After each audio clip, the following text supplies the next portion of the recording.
should have given myself an extra 20 seconds. Right.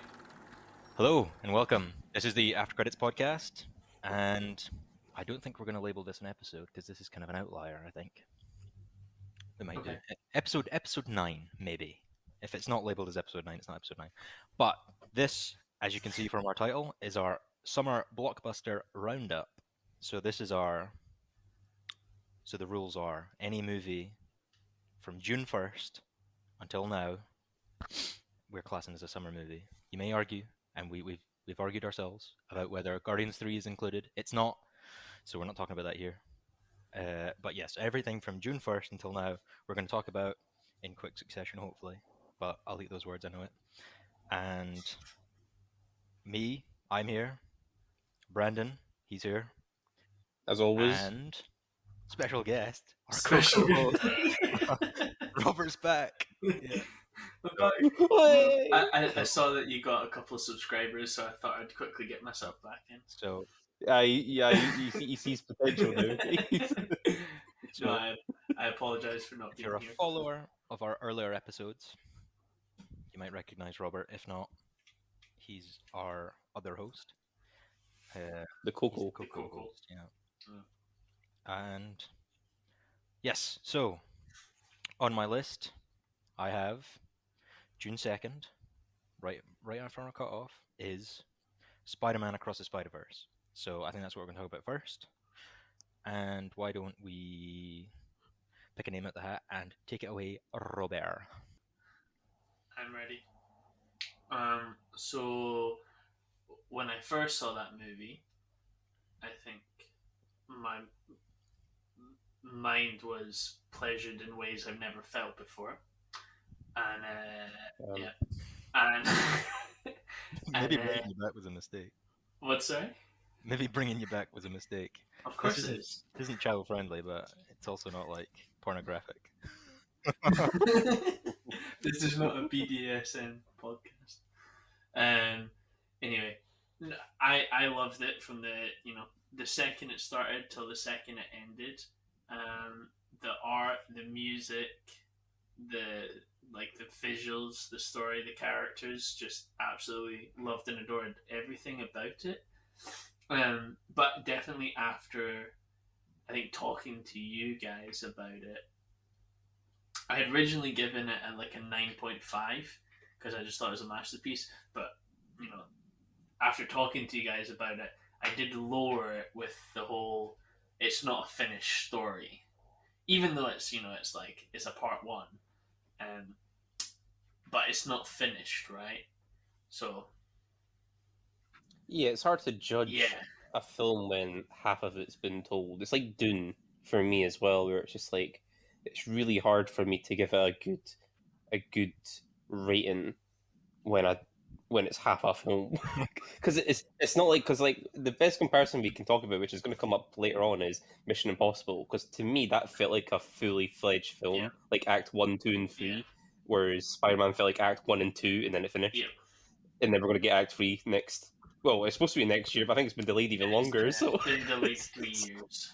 So that doesn't exactly help, So because everyone's like, "Oh, don't worry, it's only next year. It's only 9 months you need to wait." It's like, well, no, it's like a good couple of years now. Yeah. So yeah, but I think we're on the same page. I think we all do love this film. I think it's really good and visually amazing.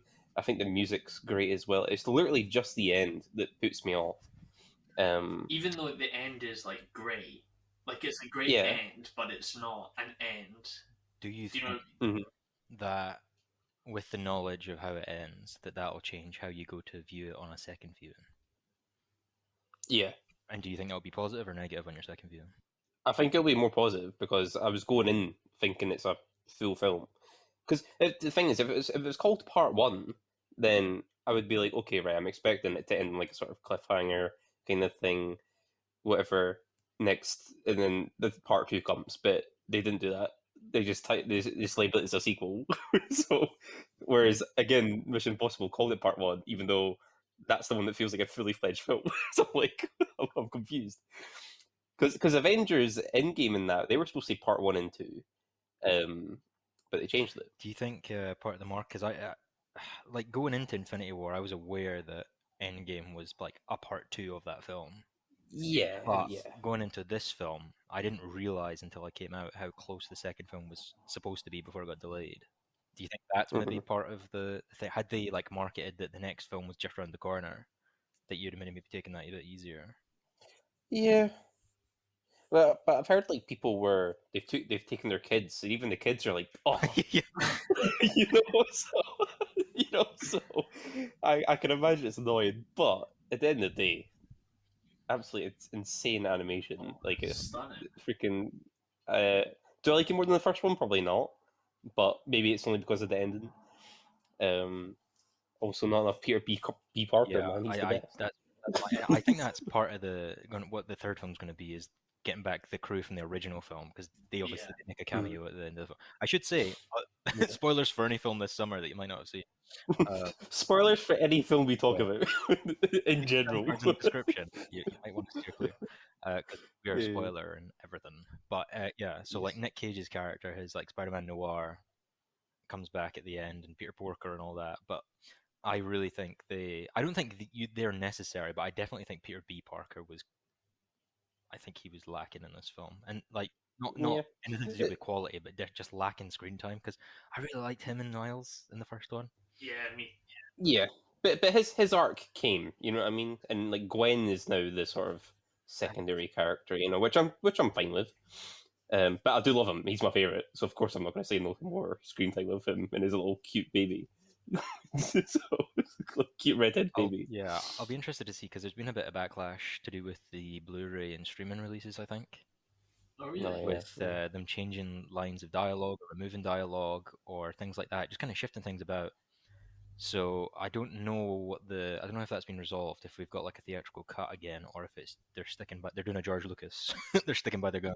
No, right. I'm not sure, but I know for a fact, and I'd like to see if this is fixed, that when I went and seen it, there was audio issues with the Mm. film, and I put that down to the cinema, but then obviously it came out that a lot of people had the same issue. So I think there was something wrong with the mix, at least when it first came out. But yeah, I'd be interested in a second watch to see if that's still a thing.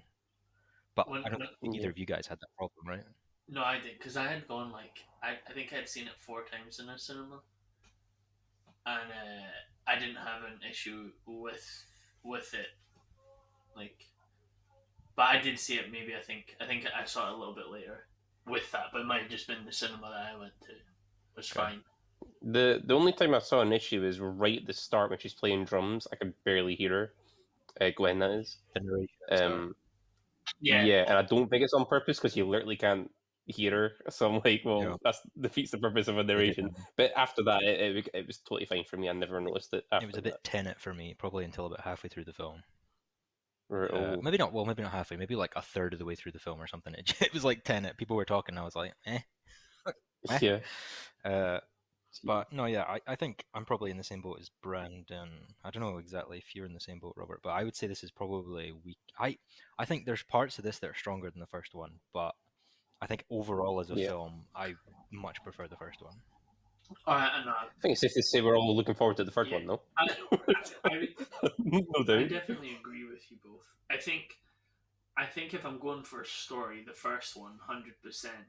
But if I'm just going for like this is just going to look nice, then this Yeah. with a 95% good story just without an ending. Sorry. And then I would definitely go for Yeah. this. But the first one I do think is absolutely like the better one. All right, then. What's next, then? Well, next on my list, so speak now or forever hold your peace on Spider-Man. Going once, going twice. Sold. We are going to Transformers: Rise of the Beasts, which we already have an episode on, so this will be hopefully short, but Yeah, succinct. very brief. It'll be succinct. Have you seen it, Robert? No, you know where Are you right? you know where my standards are. Not my standards. Sorry, that was mean. You know where you. No, sorry, I didn't mean that. You're not know better where than Michael Bay. If I die not better than Michael Bay, I'm not happy with myself. No, what I meant to say was I didn't mean standards. I just meant my point, my personal view with Your my stance. stance with the Transformer films. I've seen one, Phil. and I'll never watch another. And I would say that this is the best Transformers film. I would put it above Bumblebee. Oh, is it official? You've put number one. Oh well, out the newest one, right? We're not. Right, Don't be okay. too rash. The 19. Let's not, Right. let's Okay. not be right. Second. Let's not be rash. Let's calm ourselves, boys. Oh, Adam Warlock quote there. The 1986 film is still top for me, but Fair. there's a big heap of nostalgia with that film. But I watched it recently. It's still good, but it definitely is of its time. This is kind of its time as well, but in a better way. Not in a better way, but in a good way for the series. It made me. My biggest surprise coming out of this film was that I didn't hate Pete Davidson, and I actually quite liked his character. Because I didn't. Mine was liking the humans, Yeah, which true, never yeah. happens in these films. So, except the first one, because the first one's a good film. but yeah, the humans have always been the worst part. But this film I actually did like it. Yeah, man, and that's the biggest compliment you can give that film Yeah. like this. There's So, some dumb stuff as well, where obviously they're goofing around, and it's Yeah. still like there's still a bit of the old in the new, but yeah, on the whole, I think I much prefer where they're headed. And again, I think this yeah. is going to be a theme throughout a few of the films we're going to talk about. And if you've heard of some of our other reviews, you'll probably know what I'm going to say is that, and we've already touched on it, Spider-Man, is that a lot of these films were good, but I'm more looking forward to what they set up than what they actually are. Yeah. Right. And that's going to go, Yeah, obviously, that's we fair. mentioned that for Spider-Man. That goes for this. That goes for Teenage Mutant Ninja Turtles. That goes for Talk to Me. Those kind of things. I feel that way about a Yeah. lot. And obviously, Dead Reckoning Part 2. But that film doesn't need a sequel. this film does suffer from like some just weird decisions as well, and just some dumb, like not dumb, like I guess they're fulfilling in a way, but they're fulfilling in a way that you have to kind of turn your brain off for them to be fulfilled. It's not like it's not incredibly well written, but it's a Transformers film at the end of the day. Like, what do you want? So, like, I'm thinking like Bumblebee dying and just getting resurrected. It's like they set it up in a good way, and like, They do that 3 times yeah, in the and film, like though. the moment, I like the moment itself when he comes back. Like, it's pretty badass. But Oh, Bumblebee's dead. No, he's not. Yeah. Oh, Optimus is dead. No, he's not. Oh, Mirage is dead. Oh, no, he's not. I'm like, come on, film. Like, just pick one of them. yeah, oh, that's Like, true. Yeah, that's true. Yeah. that's the only like biggest critique I have for the film is that because I'm like, right, okay, Bumblebee worked because they have a cool entrance after the Yeah, fact. I think Bumblebee works really well. I think had Pete Davidson's character Mirage had he died, I would have actually loved his character a lot more. I felt. I would have been upset though because I really like setting up a new Transformer because I'm sick of the same ones. You know, Yeah. like And 9 films this we've was in had. our review as well. Is that I really wanted this to be like a. I think it's. I'm hoping this is what it's going to be. Is chapter 1 of 3 in that kind of covers the Unicron stuff from the original 1986 film. That's what I want from Yeah. this, and what I was hoping was is that Mirage would be like the hot rod, but I'd rather Mirage was just hot rod, and and then you by the end hot rod is taken over from Optimus, because I'd said in the review that Peter Cullen, like as good as he is, and he is good in this film as well.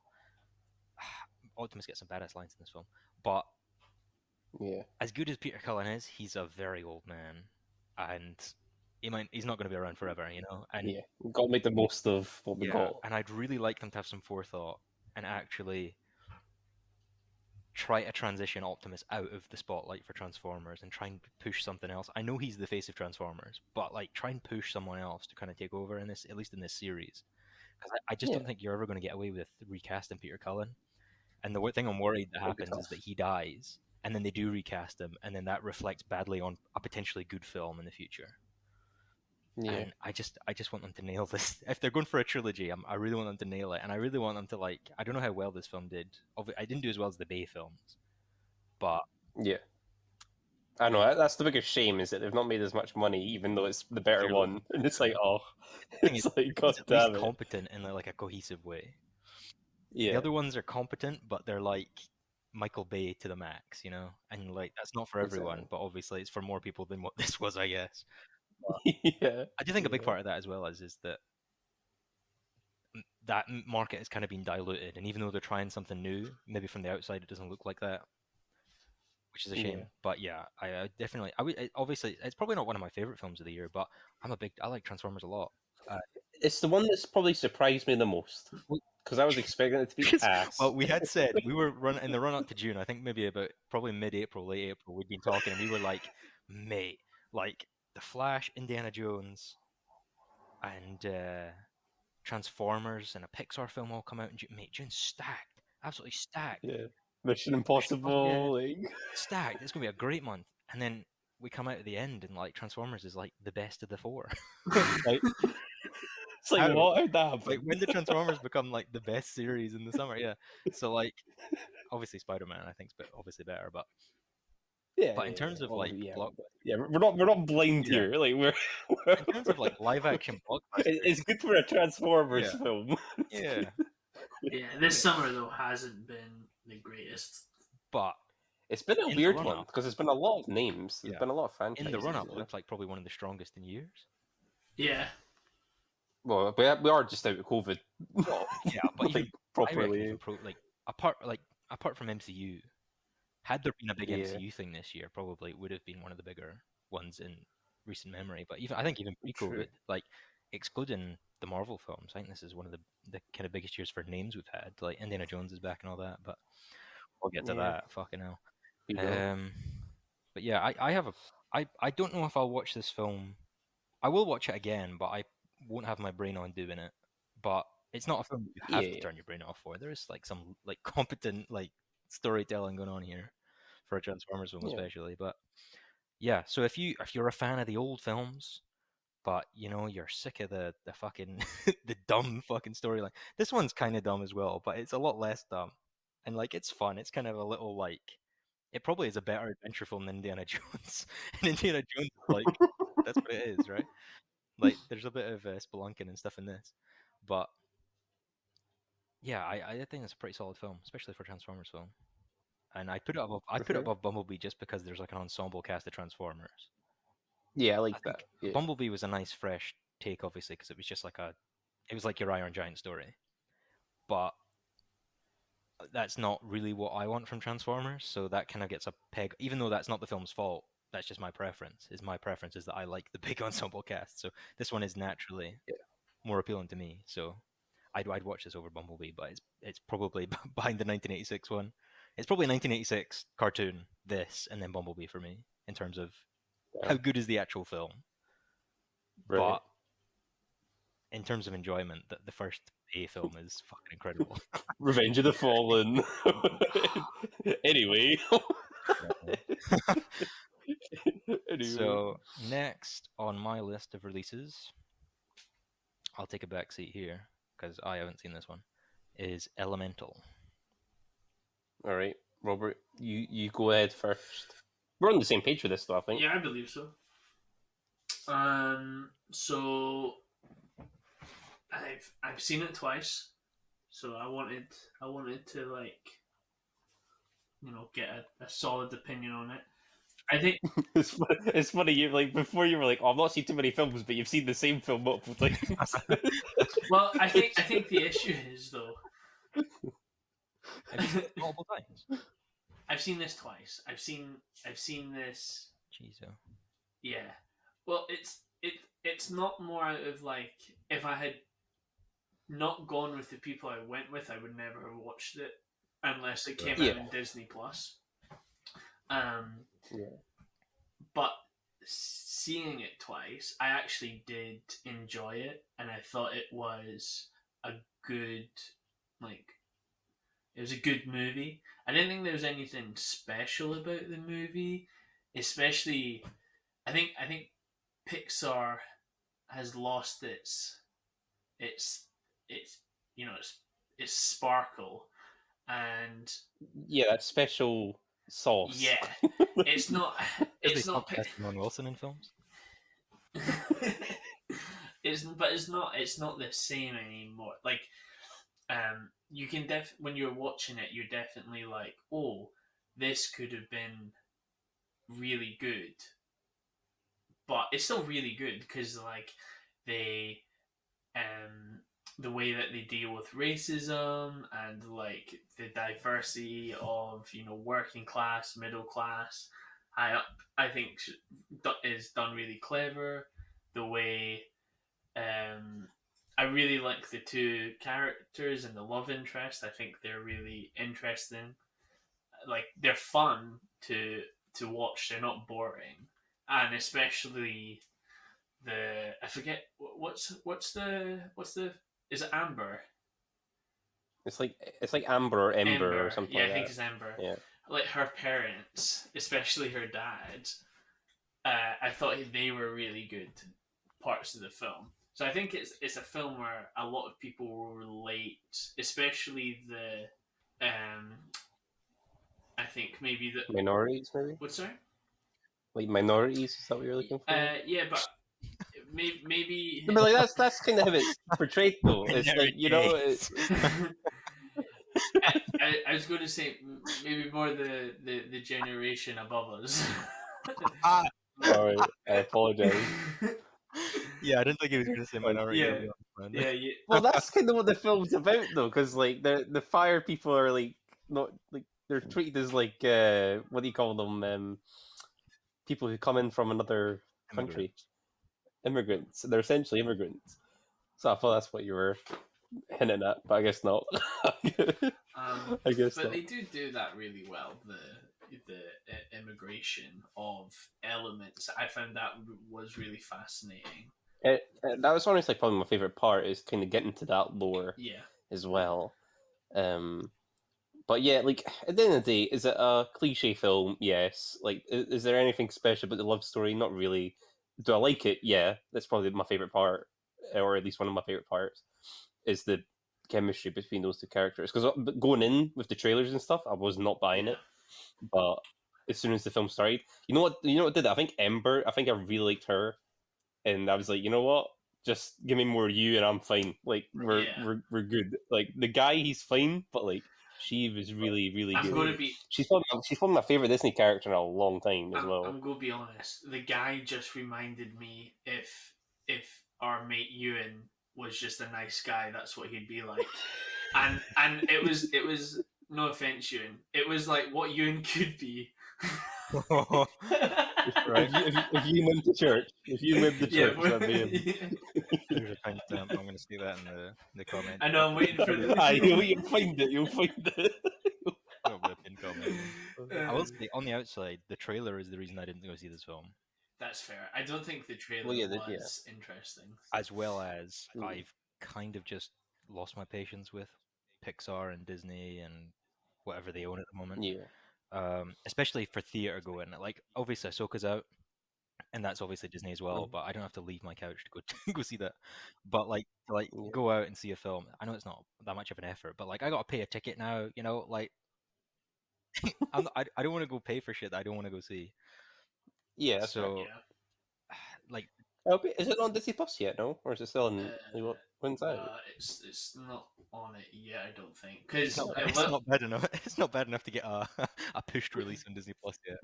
Because I believe Little Mermaid still isn't out on. Or maybe. Oh wow! Little Mermaid comes out this week. This week, yeah. I see. So I think it's. But I'm with Ryan. Like like I said earlier on, if it wasn't for the people I went with, I wouldn't have chosen to go. Yeah, and I only saw it because I was in town, and I was like, well, I travelled this far, I might as well see a film, and that was the only reason I saw it. So none of us intentionally went to see the film, but the two of us did end up seeing it. Quite liked it in the end.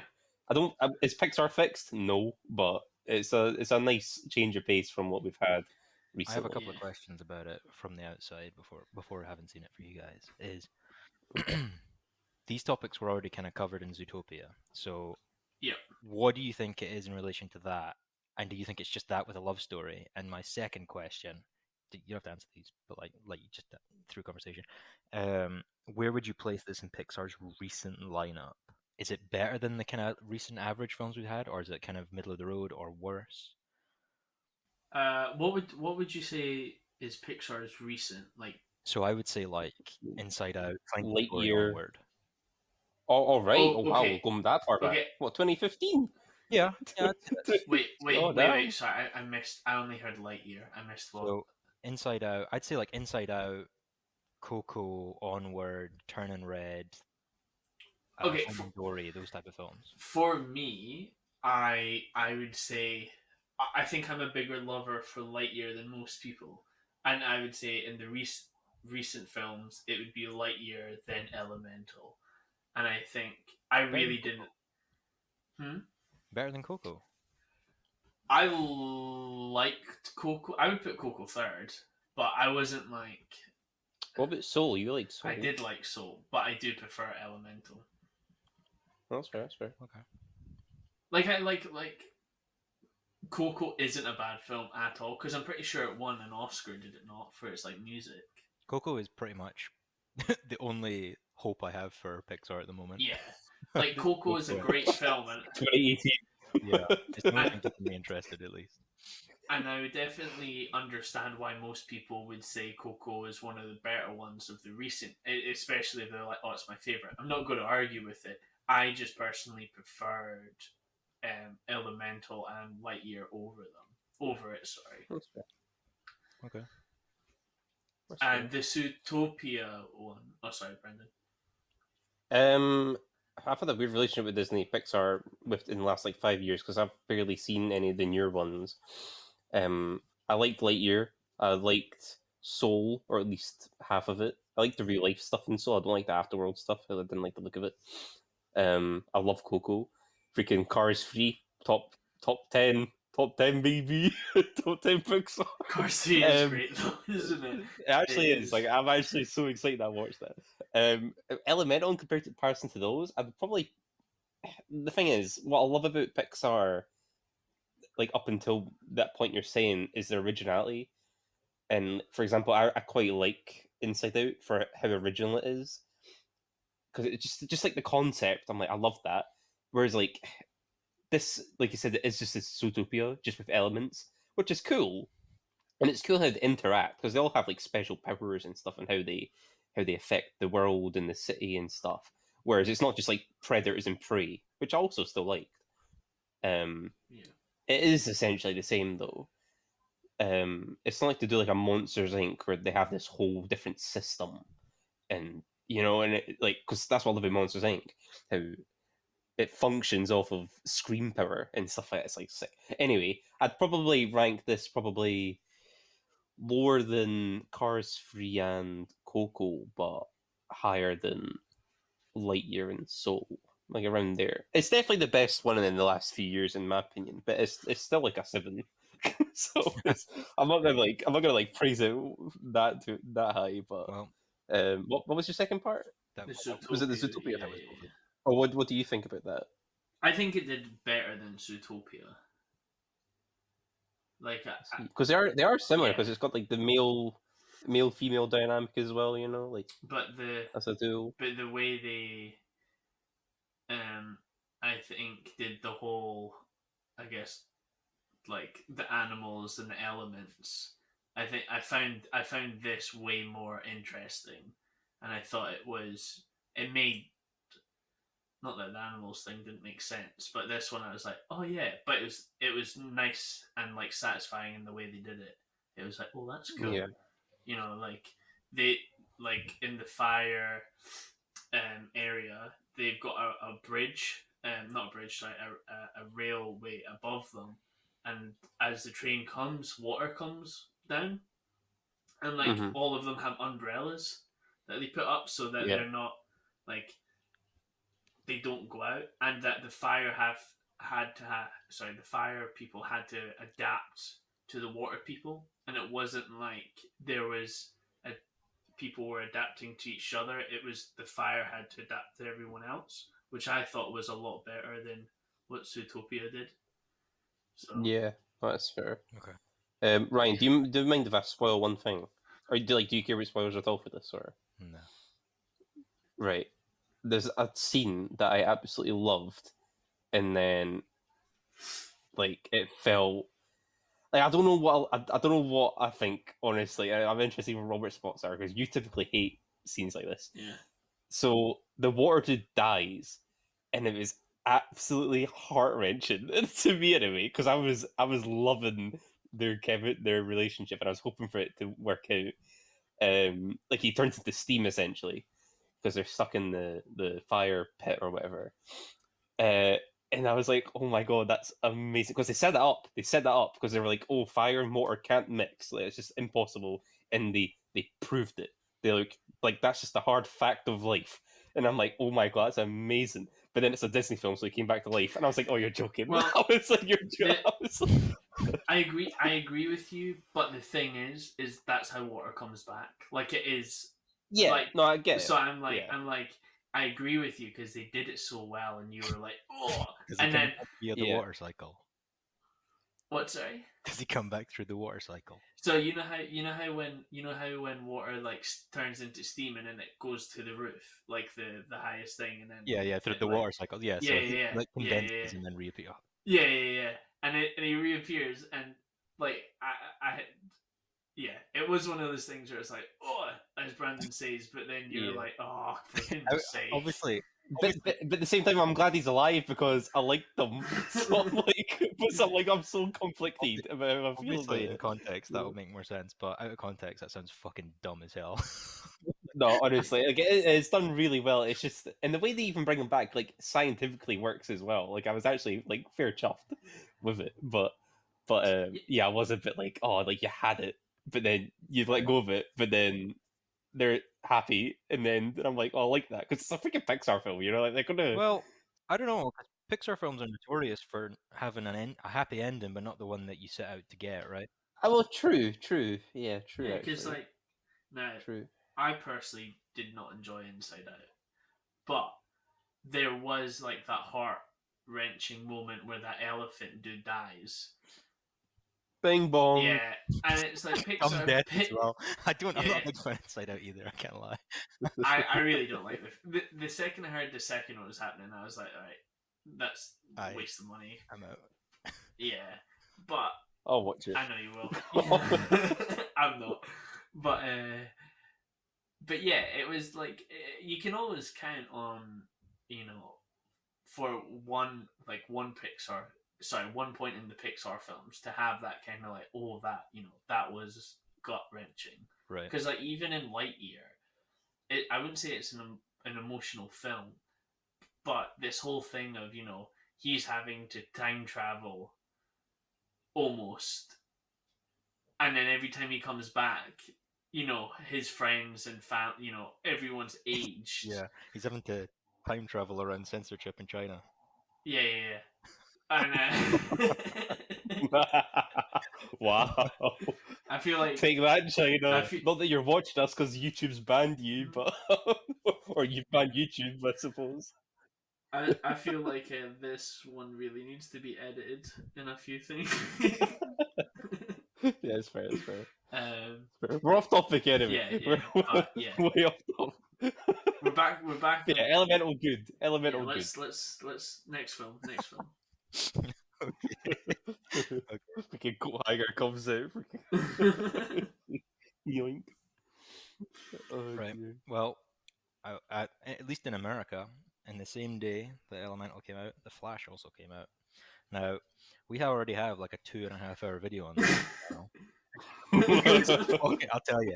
Originally 3 hours. Yeah. It was a fucking dick to edit and upload. So if you haven't seen that video, I'm linking it here because I can't believe that's like 9 views. That is ridiculous. To be fair, it's probably the second they heard me go, "Don't watch this film," and then they're like, "Right, I'm out." Well, spoilers for what you think about it, yeah. Yeah. Biggest dog crap of the year. That's my opinion. Oh, interesting. I gave it a 2 out of 10. I honestly, the more I think about it, the more I hate it. It's just boils my blood. I think I've got a theory on why the three of us disagree so hard. Okay. Because you came in with a set expectation with Flash, because like you're the biggest fan of Flash in general compared to us, right? Yeah. So you've got an idea on what you want it to be like, just like Civil War the movie, right? Yeah. And it didn't provide that for you, so you're like, oh, that didn't hit what I wanted. It also you're not nostalgic for Batman like Michael Keaton's Batman. Yeah. So it's not doing that for you either. So it's like, so that's two of the things, the main things the film's asking for. You don't care for what they're giving you. Whereas I'm nostalgic for Batman, and I don't have a previous situation with Flash. So it's like, well, lovely, So it's like again, I'm not gonna like ride. I'm not gonna like say it's the best film ever or whatever. I think it's just a decent blockbuster film. But I think that's where we've had such a divide, because we've had such a different relationship with everything the film's given That's us. fair. You know what I mean? We all agree on the CGI crap, Dude, though. see when what's his thing was like, oh, I meant to make the CGI bad. It's like, flipping, go and sort your life out, pal. Like, flip off. Honestly, So I'll say my opinion has kind of soured as time went on as well. But at the time, and now this might go down in history as like a bad take for me, but at the time, I quite enjoyed I can't say the film was amazing, but like I enjoyed my time at the cinema. I enjoyed going to see the film, and I think I gave it a lot of passes because I don't know, whatever reason, I hadn't seen a film in a while or whatever. Well, I'd seen Spider-Man, but I was just I was in a cinema mood. I think I gave it a lot of passes. Obviously, the CGI is fucking shocking in places, and I even defended that in the video, but I've since come around. Um, I have seen some of the Flash background, and I know the basics of the Flashpoint story, but I kind of just wanted nothing from this film anyway, so to get anything was kind of a plus. Um, and I did kind of like I did like it, like the I'm a fan of like committing to consequences, which it might be a double-edged sword in this movie because it does in some places and it doesn't in others. Because you have like at the start of the film, he's in the run-of-the-mill, what seems to be the Snyderverse, Yeah. but like the new like the Snyder cut universe, yeah, and then he changes things and obviously ends up in Keaton's or a Batman who happens to be Keaton's universe, and then obviously the one at the end as well. So like there is like distinct changes and consequence to those changes, but then that's only in the world because his entire arc is kind of undone by his choice at the end.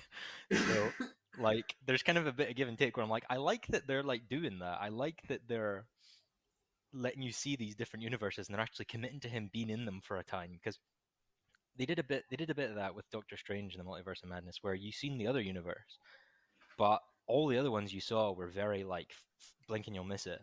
I kind of liked that even though there wasn't probably any more in this film, at least there was like a lot of time in this one. But then obviously, yeah, but when you come to I liked, to be honest, out of a lot of like most of the film, I think Barry's arc works quite well until he makes his final decision to just upend it anyway. well, that's where it kind of plummets, say, because you're like, well, what did we learn? Yeah. Well, You know, it's that's one of my like biggest things with it, of like, what, why, like, he yeah, is an absolute idiot. What's the point in him? What's the point in us Like, watching him go on this journey only to? yeah, And the thing is, some films like that obviously tend to be more artsy. Like films where it's like you have a behavior, you see the film go on, and he changes. He realizes why that behavior is wrong, and he goes to change it, and maybe he'll go back, and that's supposed to be some hmm statement about humanity or some crap, right? yeah. That's not what this film is. It's not a statement about humanity. It's just no, it's, a bad ending, right? yeah, Because I really liked the scene with his mum at the end, and I was like, oh, that's a nice payoff for everything he's done. Like he's finally got that closure of saying goodbye to his mum and stuff, and then if we can change the future anyway, I'm like, bro, like you And had it. It was to be there. honest, that ending would actually make sense had the rules of time travel just been the past is always the same. It's just if it had been like Back to the Future rules, right? That Yeah. would have made sense because then he's like, oh well, I've missed out on my dad, and that can stay the way it is. But in the future, hmm I can. Why shouldn't I've not experienced the future? So what difference does it make to me whether I've changed the timeline? Which I think is Yeah. actually a pretty cool idea. But Yeah. especially because he only goes to like because timelines in this, I actually like the way it's funny again because this is like a contradiction. Is I like the way the timelines work in this, where it's more of a junction to just it's a bit like Everything Everywhere All at Once for me, where the universes aren't really parallel. They just kind of cross in places with like events or interactions, and he finds one of these. And basically, when you cross into another universe, you basically cross in one of these junctions.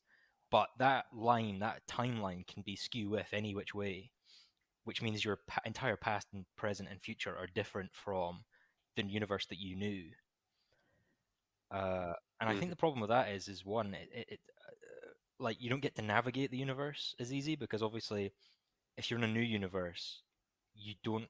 It's kind of hard, especially to explain to the audience why you couldn't get back to the original universe, right? Yeah. For one, but also two, when they come into this ending, and it seems like the point they're making is he wants to spend time with his dad, so he'll just change the past anyway. The problem is when he changed that past, he changed the entire past and future. So it's like, what? So, and That's a good the point. problem with that as well is Yeah. it's like, where is, because like George Clooney knew this was Barry Allen and he knew he was the Flash. So like presumably there's a Barry Allen Flash already in this universe that George Clooney knew before the events of this film, and now our Barry has kicked him out, and he's like, where's the other Barry then? Because he should still be in this universe, right? Honestly, I don't think we're ever going to hear from it We're again. never gonna hear from it again. But like, We're never going to hear from yeah, it. and to be honest, I thought like things like the comedy, like I know it was dumb, but like I thought it was a fun enough film, and then Some of it was was like, obviously, like the tooth falling at the end was that stupid. that was my counter one as well. Is that I didn't even realize that was a Yeah. joke. I thought that was like some like reference I'd missed. I was like, what? But It's like that's a bad shot in the film. yeah, it's really odd. So weird, man. But yeah, anyway, we've got our whole thing of a video on it anyway. But Yeah. yeah, it seems like we're still like I feel like I'm still in the same opinion. You've seen it, you've dipped a little bit, and Robert's still at the 2. I think it was actually higher before. Oh wow. Yeah, I think it was a 4. Oh wow. Fair enough. But Well, Yeah. that's where the next film should be. But yeah, well, even lower maybe. And of course, I'm talking about Ruby Gillman, Teenage Kraken, because we've all seen that. No one's seen that. What the fuck? No one has No, seen that. It's sorry. DreamWorks. What the fuck are you doing? David, oh that one. All right, I don't even. Yeah. I couldn't even picture what you were I don't talking mind about. fucking Pixar being a mediocre mess right now. Fucking nobody even knows what this DreamWorks piece of shit is. mate, I don't know what you're on about. I couldn't even. I thought you were making a joke. Neither does the audience, mate. Nobody knows this fucking film. I only know it exists because I'm reading its fucking name here. I'm kidding. On the same day as Indiana Jones, obviously that came out. Obviously, I say nobody's heard of it. No, Indiana Jones and the Dial of Destiny came out at the end of June. Yeah. And I saw it the day it came out. Yeah, you did, didn't you? Yeah, I remember you messaging. I left work early. Yeah. And I came out the cinema, and I sat in my car. And this is in the episode. We haven't actually recorded the episode, so this is our first time talking about it. So, for context, audience, we recorded like 3 Indiana Jones reviews in the lead up to this film, and then never released them because I was so disappointed I didn't want to talk about this film. So, I just didn't want to talk about it anymore. So I got out the cinema, walked to my car, sat down, looked in the mirror, pulled down the visor, looked in the mirror, and went, "God, that was rough." And I have that written. That's the first line written in my book for notes on this film, because I'm notorious for forgetting points in a film that I think are important, and then I have to go like think about them again. But but all I could write was, "Man, that was rough." And I went to Tesco on the way home. I went to the supermarket on the way home just to feel like I'd had something productive from the trip going out to the cinema. So my loaf of bread was more fucking productive than this. I honestly, I fucking hate this film. And the thing that makes me hate this film even more, not even the thing is, I disliked the film. I didn't hate it because I feel like there's a lot of like hate mongering right now on the internet as well, where it's like this is shit, and there's no, and you can't think of a reason why it's just shit because there's a woman in it, and it's like fuck off, like that. I don't like her, but that's not the reason it's bad. Yeah. But like at the same time, I disliked it. I disliked it thoroughly, but I didn't hate it. I've grown to hate it, but I don't. I don't think I hate it in an unfair way. I think it deserves all the hate it gets, and I think the thing that annoys me about this film is that, and this doesn't usually annoy me because usually I can appreciate people liking something that I don't. Right? I don't always to begin with, but I can grow to appreciate people being able to appreciate things I don't. but I can't with this. I honestly feel like it's just mediocre at best. Even if you're giving it the benefit of the doubt, it is mediocre at best. And I refuse to be satisfied by mediocrity, which might sound ironic because I've just said that The Flash is all right. But like, I can't like this film, and I'll never watch this film again. And that's not out of spite. It's not out of spite. That's just like I have no interest in watching this film ever No, again. that's fair. I have no interest in thinking it because anytime I think about this film, it makes the other ones worse. What? Really? Yeah. It just annoys the fuck out of me, right? And like the whole point of Indiana Jones is it's supposed to be episodic, kind of, right? There's a story going on in the background, but they're kind of enclosed episodes. But this is a finale, right? Or at least it brands itself as a finale, and it's like, well, you can't have an episodic thing with that then. And obviously that comes into Harrison Ford's age, but I'll just quickly say I'm sitting right now at like a 3 on this film, maybe a 2.5. Okay, so the same with me and Flash then. Yeah, and when I came into the cinema, I was sitting at about a 4.5. Okay, just to be the devil's advocate, I apologize for the people listening. We're talking about Star Wars. Would you say the sequels will ruin the prequels and the originals the same that Indiana Jones does? Yes. Okay, fair enough. No, Gar. Is it more just because you know where the character goes, kind of thing? No, so it's like, I'm not saying I can't watch the originals anymore, right? Yeah. I'm just saying, like, if I'm watching the originals now, I'm going to be thinking about this, and I'm going to be thinking about how wrong they got it. And it's not the first time they've got it wrong, right? But I can kind of live with Kingdom of the Crystal Skull. At least it's fun. At least it's like a fun watch. That's a great point. Is that 3/4 of that film at least? I think the first half of that film is actually quite solid. The last half is not as solid, but it's still kind of fun. Yeah. In a different way, but fun. I'd agree with you on that. This film is fucking boring. And tell him why, Brandon. Tell him what happened to you in the cinema. How fucking boring this film is. I fell asleep for about 25 minutes. This film started a habit within Brandon of falling asleep for the fucking film. Wait, can I think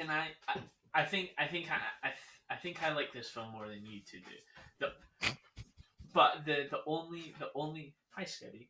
The only defense I would give this is I think the first like 20 minutes is absolutely like this is Indiana Jones. You know, like when he's except from the CGI or the de-aging, I didn't like that. But you know, when he's on the train and him and his little I always forget his name. Like I would have loved a movie. Yeah, I would have loved the movie, but then like I thought that was yep. You know, I sat down and I was like, holy cow. I'm like, Indiana Jones, you know, and I was really excited for it. But I definitely agree. As soon as they got out of there, it was like, what's going on? You can say that part of the reason it's boring is because of Harrison Ford's age, but it's not. That's not true. It's not because even Harrison Ford is carrying the film as like on his back. Like he's the highlight of the film. You know what I mean? Like the indie films are known for their supporting characters. Like you've got Short Round, Marion, freaking his dad, and then you got this lassie, and I absolutely despise her. I hate her, mate. You know how I crapped on Willie on our review, mate. She's worse than Willie, man. I'll admit it. Willie's not the worst anymore. Like Willie's. I can't remember her name, but freaking she's a lot because she constantly demeans Indy. Is that the right word? Demeans or demeans? Indy. Undermines, that's it. Absolutely hate it. They make it as out he's a freaking idiot and she knows more. And it's like, I get it, people are going to view that as like, oh, she's a girl. No, that's not the case. So we had our comparison was with Mission Impossible with what's her face's character, Haley Atwell's character, and she's almost the same character, just done so much better. She doesn't come across annoying or like in your face. A couple of good points you made there is, but there's also a few I disagree with, and I hate that I'm going to defend the film from this. But I actually don't. I don't think she's guilty of it the way, particularly in that way. I think there's a few excuses you can give to like why that might be that kind of make sense, or even just make sense. I think the problem is I think in this adventure we're on, she's dealing with her father's topic, and he's like the expert on this. And she's like, "Oh, I read all his shit, so like I can kind of buy that she's knowledgeable in this field and this field only." Had she been Yeah. on a different adventure with Indy, she would be a total fucking idiot. But because she's like really knowledgeable on the Dial of Destiny, that's why that kind of works for me. The problem is, it's not to do with her undermining Indy, which because I think he gets a few moments where there's things that she can't. I couldn't even think of an example because I hate this film, but I do remember there being examples of him doing things that she wouldn't be able to do. Like he solves a few puzzles that she can't, right? The problem is not that she's like a quote unquote Mary Sue or that she undermines Indy for me. That's not my problem. My problem is she's just really fucking unlikable. And she's really snotty and snobby and really just like I can't get behind you and I don't like you as much as the film is trying to make me think I like you.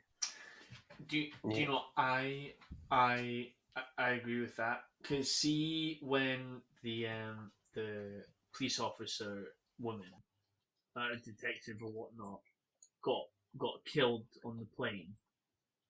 I felt really annoyed that she died because I really liked her character, and I was like, she's I was like, I'd have rather it be like her and Indy. Like I think that would have been better. Like just switch them, but I think it's one of those movies where it was the fight the was it the finale and they didn't have Stephen or George back and it just wasn't going to do what the original was going to do anyway. So I think even at the start of the film, the start of the production, it was at a loss. I think this film is Yeah. fundamentally flawed in its Indiana Jones story. I think time travel is if aliens are wrong, time travel is even more wrong. Yeah, I agree with that. I just can't believe they Can't went believe- that far. I just can't believe that they went, man, people came to see but really didn't like the aliens in the last film. I'll tell you what we'll do. We'll give them a really modern concept that is completely out of place in a film like this. Like, Like I miss when it was to do with like religion and history. That's what I like Indiana Jones for, not freaking yeah, and time time travel is travel. very lazy in this film. It's very like boring. Oh, Like, it's actually triggered me just yeah, thinking about Shall we it. move on? I Shall mean, we move no, on? 'cause I want to I keep think talking. we should move I want to on. keep Nah, I talking. think we should move on, No, boys. I think you should mute if you don't want to talk about it. I'm going to talk about it. And I think Brandon kind of nailed it on the head, or Robert did, whichever one he said it. Is that this film is just boring, and I think that's probably its most guilty thing being an Indiana Jones film because, like Robert says, even King Crystal Skull is entertaining. You might not like what's going on, but you're still entertained. This film is the longest Indiana Jones film and has the least amount of content of any of the films. It's not even a half hour too long. It's probably an hour too long. And the villain, Mads Mikkelsen's a good actor, but he's not a good villain in this. And I know Such a there's a lot of waste. sympathy for. I think there's a lot of sympathy for, and I've kind of been thinking about this in terms of music as well. There's a lot of sympathy for very polished experiences, but that are underlying turds, right? Is that Mads Mikkelsen's a very polished actor. He's a very, very good actor. But this is the Mads Mikkelsen we've seen before. This is nothing new. He's very like Grindelwald. Like we've seen him before, and he's like, Just yeah, generic he's villain. Just generic very villain. generic. Like it's And they do play with some interesting things. It's like maybe in an earlier draft of the script there were because he has that conversation with I forget, but like the Black Butler earlier in the film, and he's like, "Oh, this is what your victory is. Like, are you happy with yourself?" Basically, which is a good point, but at the same time, had the Nazis won, he wouldn't even be there. So like, you know, but yeah. um, Yeah. and like the ending, I thought was really predictable with his like, "Oh well, if Hitler couldn't do it, I'll go back and do it better," and that was that just that a lot of people thought that was a really cool concept. I thought that was extremely obvious. The thing is, you could have let him do it because the dial itself only lets you travel back to that specific time anyway. So even if he got the dial of destiny and made it work, he wouldn't be able to succeed in his plan because it takes you back to freaking Sparta. Yeah, that, but also so had had you just let him go back to Nazi Germany or Nazi Germany, but pre-war Nazi Germany, you could have just done that. There was nothing like I might have rathered that. If you're going to do it, I'd rather that. Yeah. But yeah, the whole Archimedes thing, and it's honestly like hard R-tarded. Like it's honestly like I can't believe people get paid to make this, and I've never been glad for a film to fail as bad as it has, given its budget. Yeah. And I just can't understand why people are sympathetic to this film. And I get it's Indiana Jones and it's Harrison Ford, but That's my biggest thing. How I don't understand how people are saying this is good. it's just boring. And I think the problem is it's boring, and it's not unique, and it's not Indiana Jones. But like 2 weeks later, we get probably what this film should have been in Mission Impossible, because it literally And there's a there lot you of go. parallels, and Mission Impossible does every single one better. You've already mentioned Haley Atwell, and I don't think she's a better character just because she's less competent than Phoebe Waller-Bridge is. No, because I think she's competent as well Yeah, though. Like in her, yeah, but everyone in that but film, she also struggles as everyone in well. that film is competent in their own way, in a great way, and Yeah. and I think that's kind of what this film, like Indiana Jones, used to do really well. And we like in our reviews that we haven't released, we talked about Mhm. in Raiders. So Indy says up front when he gets kind of recruited by the American government to go after the Ark that he's not an expert on like the Ark. He knows of it, and he Mhm. knows that there's like a mystery surrounding it, but it's Marion's father that's the expert on it. It's not him. And then they go searching for a guy to go translate things, and it's like it kind of fleshes out the world when your characters don't know things but know where to go looking for things, or at least know someone who does. And this film doesn't have any of that, because like the best they can do parallel in this film is they have a kid who's never flown a plane but got lessons on a paper mache model from a friend in a bar. They have like a teenager fly a plane at the end of this film, and that's how they get. I can't believe that they were like, right, we've written ourselves into a corner. We've managed to write Indiana Jones into like 300 BC, and we need to get him back to the present day. And their solution was, let's teach a kid to fly so he can land the plane in the past during a battle, pick them up, and then fly back. And I'm like, Yeah. that's you're getting paid to write shit like that? Like, no, no, you don't It's get away mad. with that. It's mad. And that's why I'm really like you say, like really, I have an odd feeling about why people like this film, because it's very lazy, but obviously nice transition into Mission Impossible. It might not be the next film, but that's the next one we're talking about. Mission Impossible Hell yeah. is this film does everything better, and it doesn't feel Indiana Jones. It's something it doesn't feel Indiana Jones, but neither does Dial of Destiny.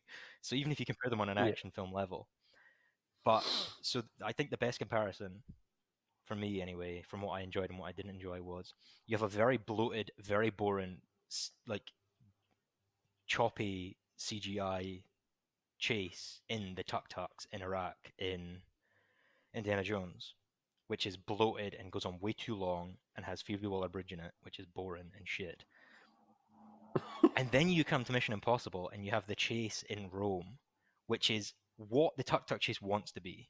And The comedy's done so well as Yeah. well. Like it, Was that like, the one with the really small car? yeah, yeah, but yeah, even You yeah. know, before that, like that's part of the chase, but it's like there's chase before that as well, which is entertaining. But I would say probably I don't know what the timings are between these two chases, but the one in Indiana Jones felt really fucking long and really fucking dull. This one feels long but really engaging. can I be honest? I got really bored in this scene for this one. Did you I get was bored in the like, tuk tuk chase in Indiana Jones as well? yeah, I was, yeah. But Okay.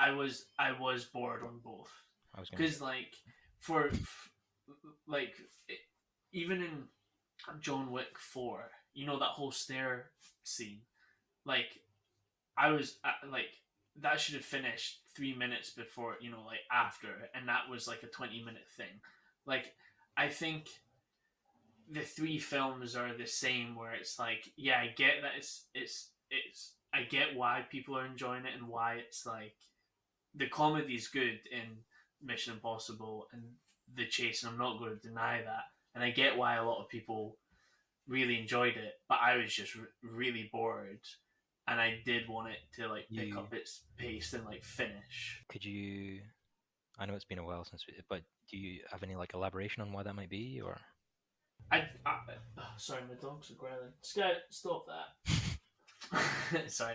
I don't know. It's just it's just one of those things where it's like, oh, they bash into this, oh, they bash into this, oh, there's that, like it felt like the jokes were kind of like redone, just at a different angle, or a little bit different. And I thought it was really good to a certain degree, and then it was like, all right, this is no longer enjoyable. This is the same joke over and over again now. Okay. Well, I love the film. I think it's a solid film. I just, that for me, that was, and there's another part we'll talk about later, was, well, one of the parts which stood out that I didn't like. okay. I only asked to elaborate because I was going to elaborate on why I like this over the Indiana Jones one. But I definitely prefer over the Indiana Jones, okay, like 100%. good. And I was ready to like, end it I'm all not. No, I'm not.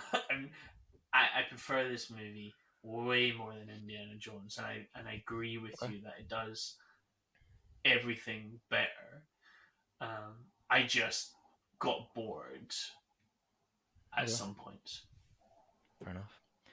So I'll say the reasons I think this chase is better than the Tuk Tuk chase specifically is because one, you have like changing dynamics within the chase, but you also have like everyone's changing vehicles, and it like as soon as one thing starts to get boring, where you're like, okay, we've had the big car and the medium car, we've had like the average, like the normal size car, like the spy car and the the big truck, we've had those, and they're getting chased, and then there's like a bit of breathing, and they get out the cars, and then there's tension outside the cars with the guns, and then they get back in a different car, and then they run away and get in a different car, and there's like all this swapping about, and then they're changing drivers and stuff like that. So it's quite, there's a lot going on to keep you kind of refreshed. Where you're like, once the one thing gets boring for me, then it's like, oh well, Haley Atwell's not driving anymore. It's now Tom Cruise, so now he's driving, and then you see, Now they're driving one hand yeah, each.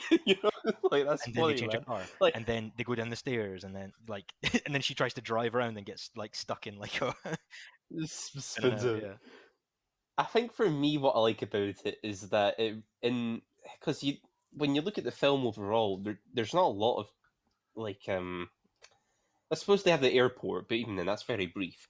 They have the airport and the car chase, and that's really the most time they have together to develop their relationship. Mm-hmm. And I love how it's kind of structured, where it starts off as she does not trust him. She's trying to drive away from him, if anything. They get stopped on the road. He's like, right, you got to trust me now because these guys are going to shoot us. So then they drive together. They build this bond and trust. They work really well together, only just to get stuck on a railway, and then she ties him up, and you're like, well, there goes that. But like, I love that because that she doesn't. It shows her character how she, even though like she's just did all that, she still doesn't trust him, yeah, and that gets paid off down the line when she eventually drops everything to then be with him in the group, kind of thing. I don't know, but like I get, like it's a long scene. Like I do understand, and but yeah, no, it's fair. I'm not gonna criticize your opinion on that much because I can understand it, but it is one of my favorite parts. I think my favorite part was the airport scene or the train. Mine was the train. I really enjoyed the train scene. In fact, I take it back. My favorite part was the nightclub where they all have that meeting. But that's just because I like stuff like that. It's nothing to do with action. It's just the dynamic between all the characters. That was my favorite scene. But Can I talk about one scene I absolutely hated? go for it. I'm scared. Hatred is when they killed off what's her name? Rebecca Ferguson. I I think that was, like, I love Haley Atwell so much, but it just felt like oh, it felt like almost a James Bond girl, like like it was like, oh, at the very start of the film, we've killed Rebecca Ferguson, and you're like, oh man, and then she comes back, and you're like, ooh, and then it's like, he, jokes on you. Here's a silly little sword fight that looks ass, and then we're going to kill her, and it's like, come on, like I freaking love her character in the film, so I'm like, why not give her like a, if you're going to kill her, like kill her good, and don't play about with it, because I just thought it was a really unsatisfying death, and it just felt Okay. like, oh, we've got too many characters, we need to kill one off, we'll just kill Rebecca. Like, it didn't feel like it was needed, and it really, I happy or impressed by it. So I understand your point, and I agree to a degree, but I also strongly disagree in the sense that I think they That's kind of fair. milk this death for everything that it's worth in a really satisfying way for me, where you've not really had a chance to see how competent your villain is yet, like the white-haired guy. I don't remember his fucking name. It's been a while. But you don't know how competent he is in combat. But they even I like how they foreshadow and then commit to it, where they're like, one of these girls is going to die, like in that scene you were saying, Brandon. Yeah. One of these girls is going to die, absolutely. And what's going through your head when that happens is you're like, no, none of them are going to die, because this is an action film and Tom Cruise is the protagonist. He's going to save them both, and that's what they set up, right? He goes and saves one, Yeah, and then yeah. he's running to go save the other, and then he gets there too late. I love that. There's a fight scene in the middle there I don't love, but I love that they just foreshadow it and then just commit to it, because I'm like, excellent.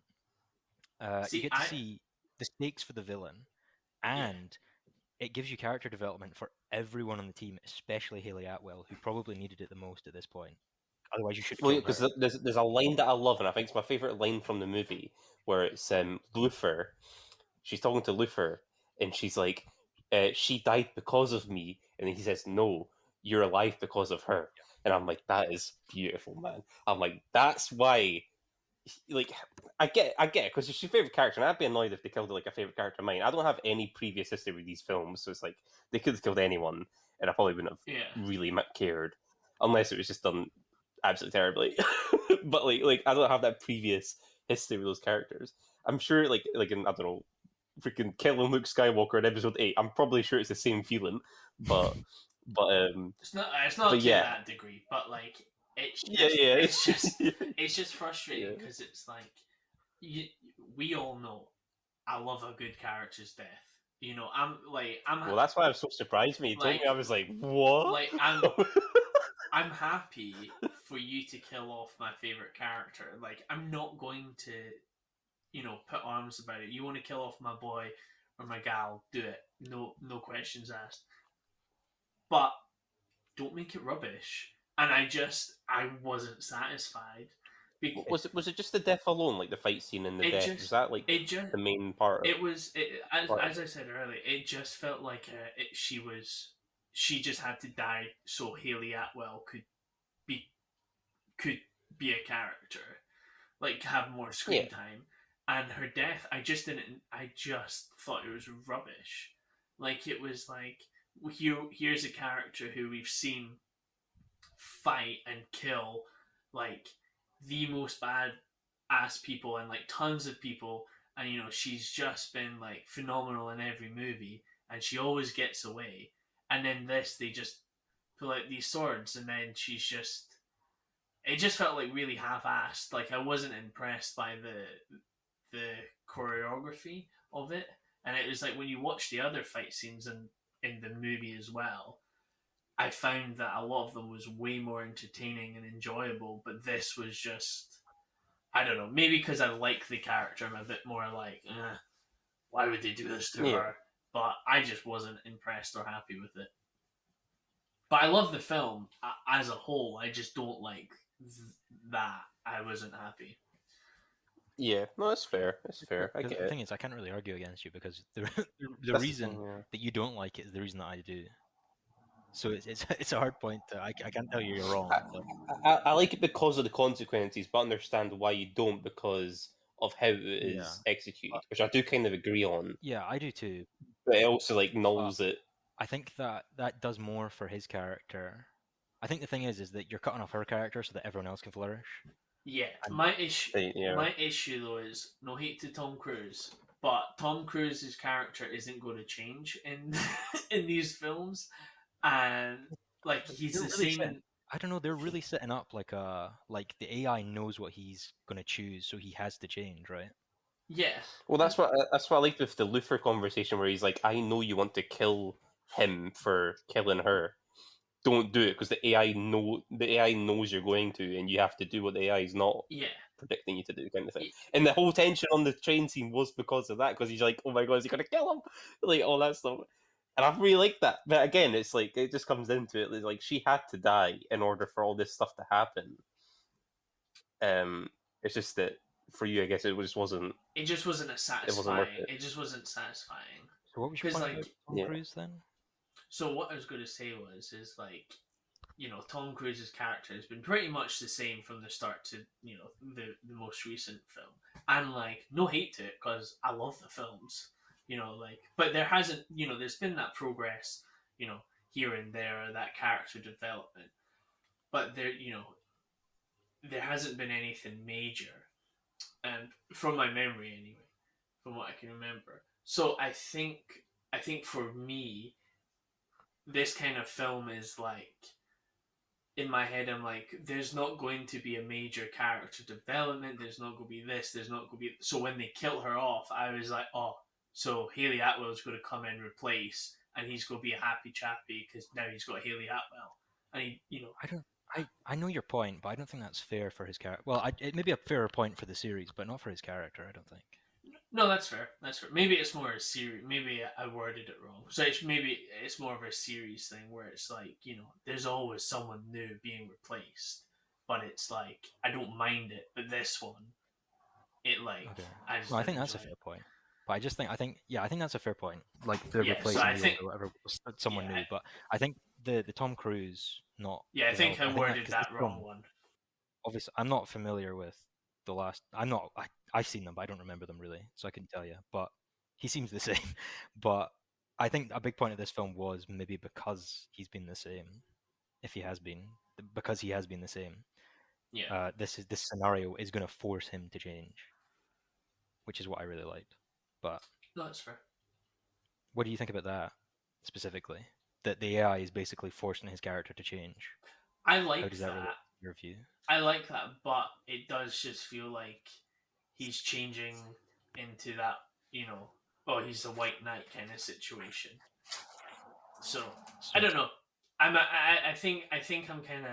I think I'm going into the next film of like, I think he's going to be a white knight and nothing's really going to happen, and it'll just be like the hero's story, and that's fine, and I have no issue with that. So I'm not really expecting anything to like blow my mind. Okay. I honestly don't know what to expect for the next film. It's weird because usually for part twos, I'm more excited, or they're typically better than the part one. So, for example, I feel like we'll agree definitely House Part Two is like the tits, right? I prefer the first one, or like but I do. really. Yeah, man. I just prefer that type of story. I prefer like the middle part of like the nitty gritty teenage drama. No. What teenage drama? There's no teenage drama. Between Ron and Hermione and Harry. Mate. It's because they've got the Horcrux on them. Like it's like Yeah, but still teenage No, it's Twilight not. stuff. No, it's Anyway, not. that's No, not the point. Flip It's off. not the point. Read the books. It's not the point.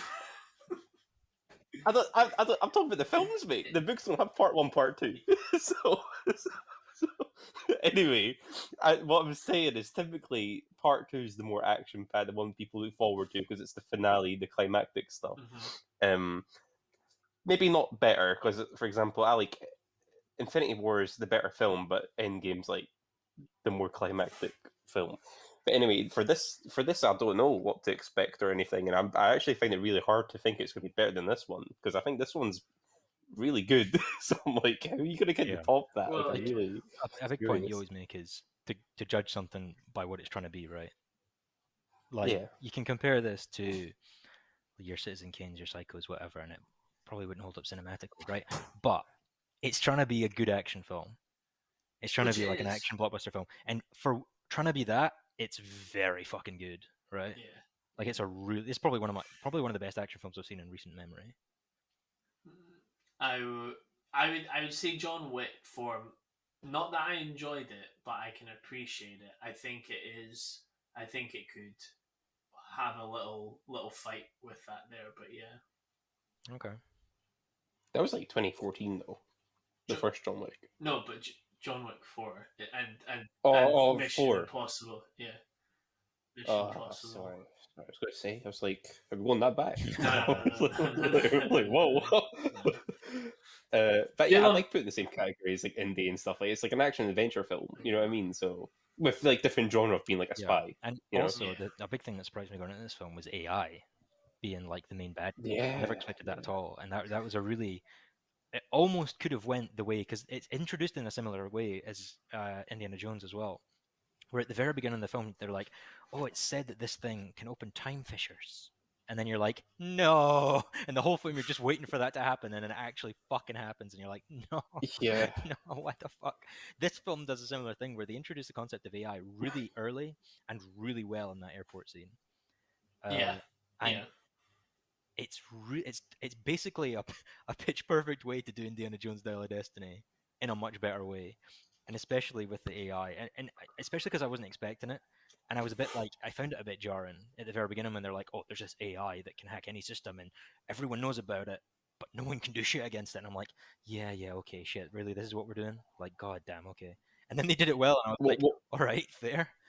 what hooked me is that it was learning from them. So for example, that Simon Pegg scene when he's trying to defuse the bomb, like I really like that because they're trying to learn to understand because it's like they're not programmed to know everything. The AI still needs to Yeah. process information. You know what I mean? Obviously, it's a much faster rate than a human could, but they still need to because then they kind of use that later on where they use Simon Pegg's voice to then change Ethan to go a different direction and stuff, and that's how Rebecca dies. So it's like, yeah, it all ties in. I really liked it. It's just really well done. And I typically hate AI stuff like this in films, but this really pulled off. Like I said, like this film is not supposed to be for me, but like it ticked all the boxes. Like in the honestly, end. like I can't say I would go back and enjoy every Mission Impossible film, but I really I've enjoyed not this one. watched them. Like, because for me, they feel a bit. I'm not big into the spy genre. I'm not a big fan of James Bond films either. So, like, going into this, I was a bit like, I expect to be able to recommend this to my parents, but nothing more. And then came out with like, holy shit, that was actually like a really solid film. So, Yeah, man. any final thoughts on? I think we all like it. Yeah. Big thumbs up. Yep. And we have a review of that on the channel as well. If you'd like to see a more in-depth one from me and Brandon. I am not in it, but just And all the more reason to go see it. yeah. Wow. Yeah. Oh. Whoa. He'll never come back. If that's everything on Mission Impossible, the next film on my list is Barbie. Obviously came out the same day as Barbie. Oppenheimer, but we'll talk about Barbie first. In alphabetical order. I haven't seen it. Yeah, you know what? I'm going to talk about the things I did like about it, and not so much about the things I don't, because I'll be here all day, and I don't want to get cancelled. Well, I think you told me you were sitting at a 5, right? Just I'm at a 5, only because everything it does bad, it also does good, because there is a lot of good things in this film. Is it to do with the narrative? No. It's mainly to do with production, set design, costume design. The acting's good throughout. these I are all would your say. positives, yeah. These are my positives. Yeah, so it's like so for example, it does all well. It's just the narrative and plot that I'm like, nah, that's not it for me. Gets a bit too political in my mind, but that's okay. The first like 40 minutes is actually a 8 out of 10 film. It's the rest that I'm not keen on. Ryan Gosling's great though. Margot Robbie's great. Pretty much every actor is great. Yeah, everyone was phenomenal in it. But yeah, I think I'll just leave it there. What I've heard through the grapevine of YouTube and etc. is that the Barbie Land stuff is very interesting and good, and then as soon as they go to the real world, it starts to dip. That's what I've heard. But It'll depend who you ask. Yeah, it depends. Yeah, I think this one is a very divided film. I personally loved it from start to end. I thought it was like a 8 out of 10 film. just for context, Robert's a liberal. I am. I like equal rights. So I love it. Well, I don't know why you like this film then, because it's equal rights, you muppet. It doesn't end that way. Yes, it does. Watch the movie. Yeah, absolute. It just goes back to normal. No, it doesn't. Watch the movie, Brendan. Anyway, we're not going to get into this because Yes. there will be a liberal and a Tory fighting.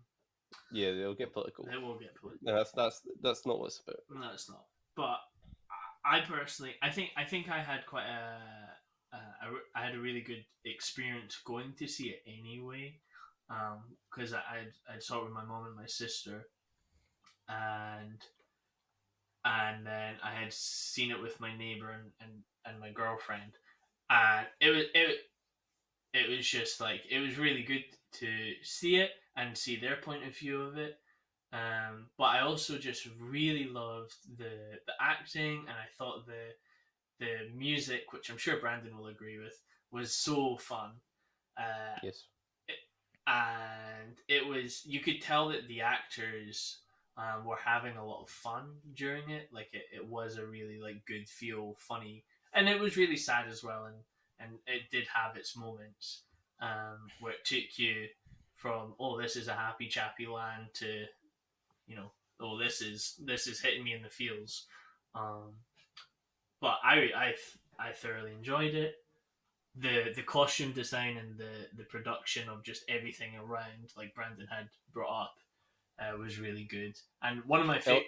It'll absolutely win awards for that. Oh, It absolutely. Well, I can't imagine any other film. One- Well, honestly, Oppenheimer might, only because of the period.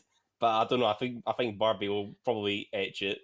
I think probably. so. Well, one of my favorite. I don't know if you noticed this, Brandon, but two of my favorite. I'll just quickly say it and then we'll move on. But two of my favorite things in the Barbie film is at the start when Barbie's driving, everyone turns into dolls.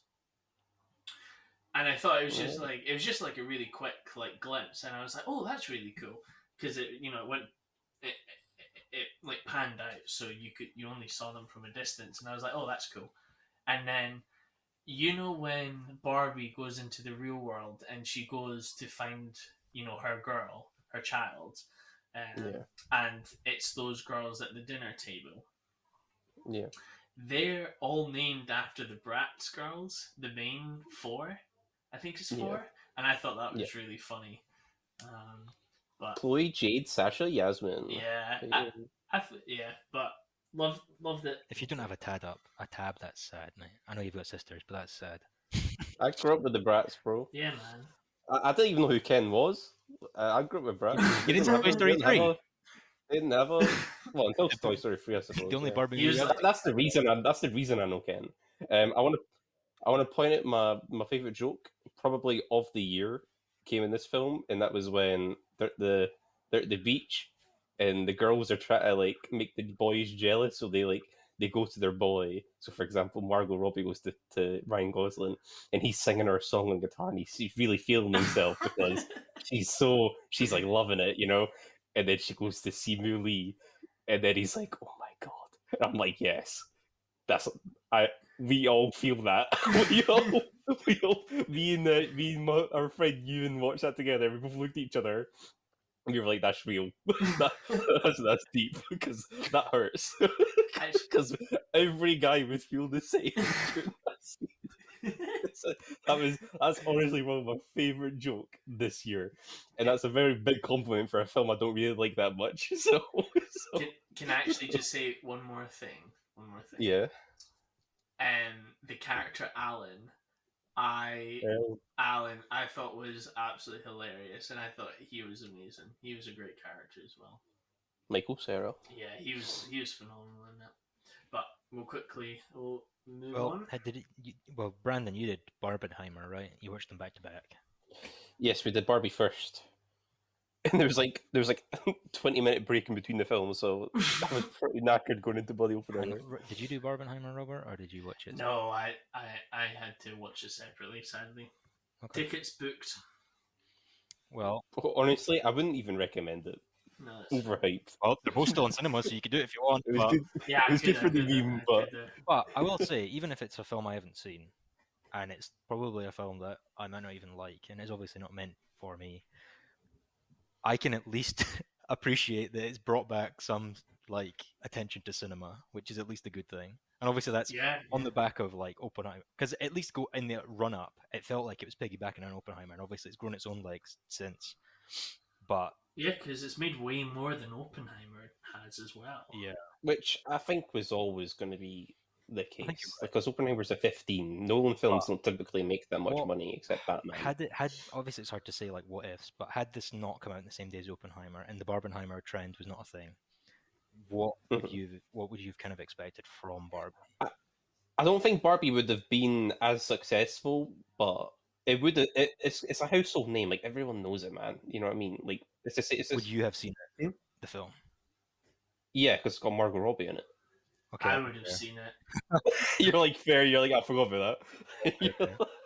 Yeah, I forgot about that. Yeah, I was gonna see it because like freaking why not? But yeah, I think both films benefited from it. I mean, I think I think this is a fact. This that weekend is the highest grossing weekend of all time. And that's crazy because two films, it's rare when two films make a lot of money in their first box office, Mhm. like weekend box office. There's usually like one film and then all the others are low. Like these two were Well, high, to the point where you know? you'll even get hype for a film, and another film will change its schedule because it knows it's probably going to fail under the kind of shadow of the Yeah. other one, right?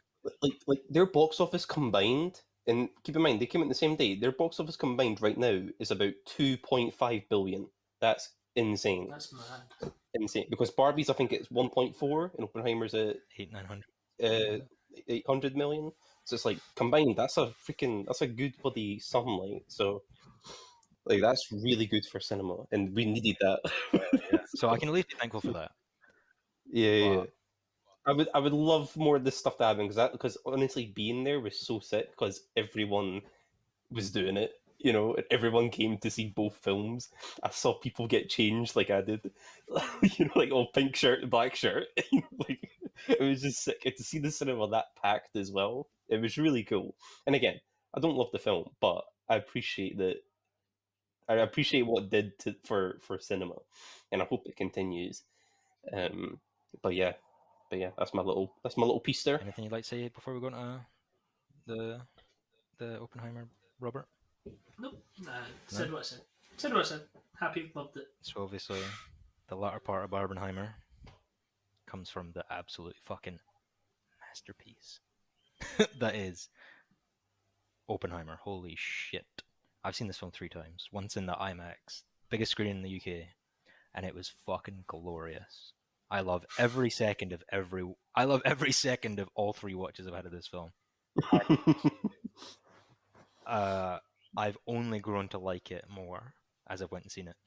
And we make this joke every time, but like me and Brandon and Robert were 20, like coming up mid 20s, white guys living in the UK. Like, of course, we like Christopher Nolan, but holy Yeah. shit, this film! And we just a quick plug as well. We already have part of a review on or a discussion on this film. Me and Brandon talked about it last episode on episode 8, which I'll link here. On our Jurassic Park 30th anniversary video, we actually have an hour segment dedicated to Oppenheimer. So if you want to hear more there, That was not planned. I believe it's 57 minutes. It's not quite an hour. It's like when you're on a scooter going downhill. It's just hard to Yeah, stop. So you just have to purposely not crash. pressing the brake as well. Like I want to talk about this film because we haven't done an episode on it, and I would very very much like to. So, but obviously we've missed the boat a bit. But yeah, so I'll keep this succinct because we have some there. We also have. I want to do another video anyway talking about it because I just love it so much. But this is absolutely probably the best. It's probably one of the best cinema experiences I've had in recent memory as well. It's just amazing. Like I just find it unbelievable, and a big part of that is who I am as well. So it's one of those films where I really understand that this is something that a lot of people have really liked, obviously from the box office numbers, but it's also a film that a lot of people have been disappointed with or haven't gelled with in the way I have. And I completely understand and could not give less of a shit. Basically, if you don't like this film, fair enough. But I fucking love it, and I love it for the reasons I love it, which is great. But yeah, I know. Yeah, it's clearly a film designed to be your. Yeah, and I think part of that comes into it. Kind of relies. I'm not saying this to be. It's going to sound like I'm being a snob, but I feel like the more you know about this time period, the more you know about what's going on in the world, and especially to do with if you've looked into the bomb and stuff itself and its reception over time, if you're knowledgeable on those things, you get a lot out of this film. And in the way that people behind the scenes of, say, Interstellar will say, "Oh, I don't understand the physics or anything, or I don't understand what's going on in the background," but Nolan does.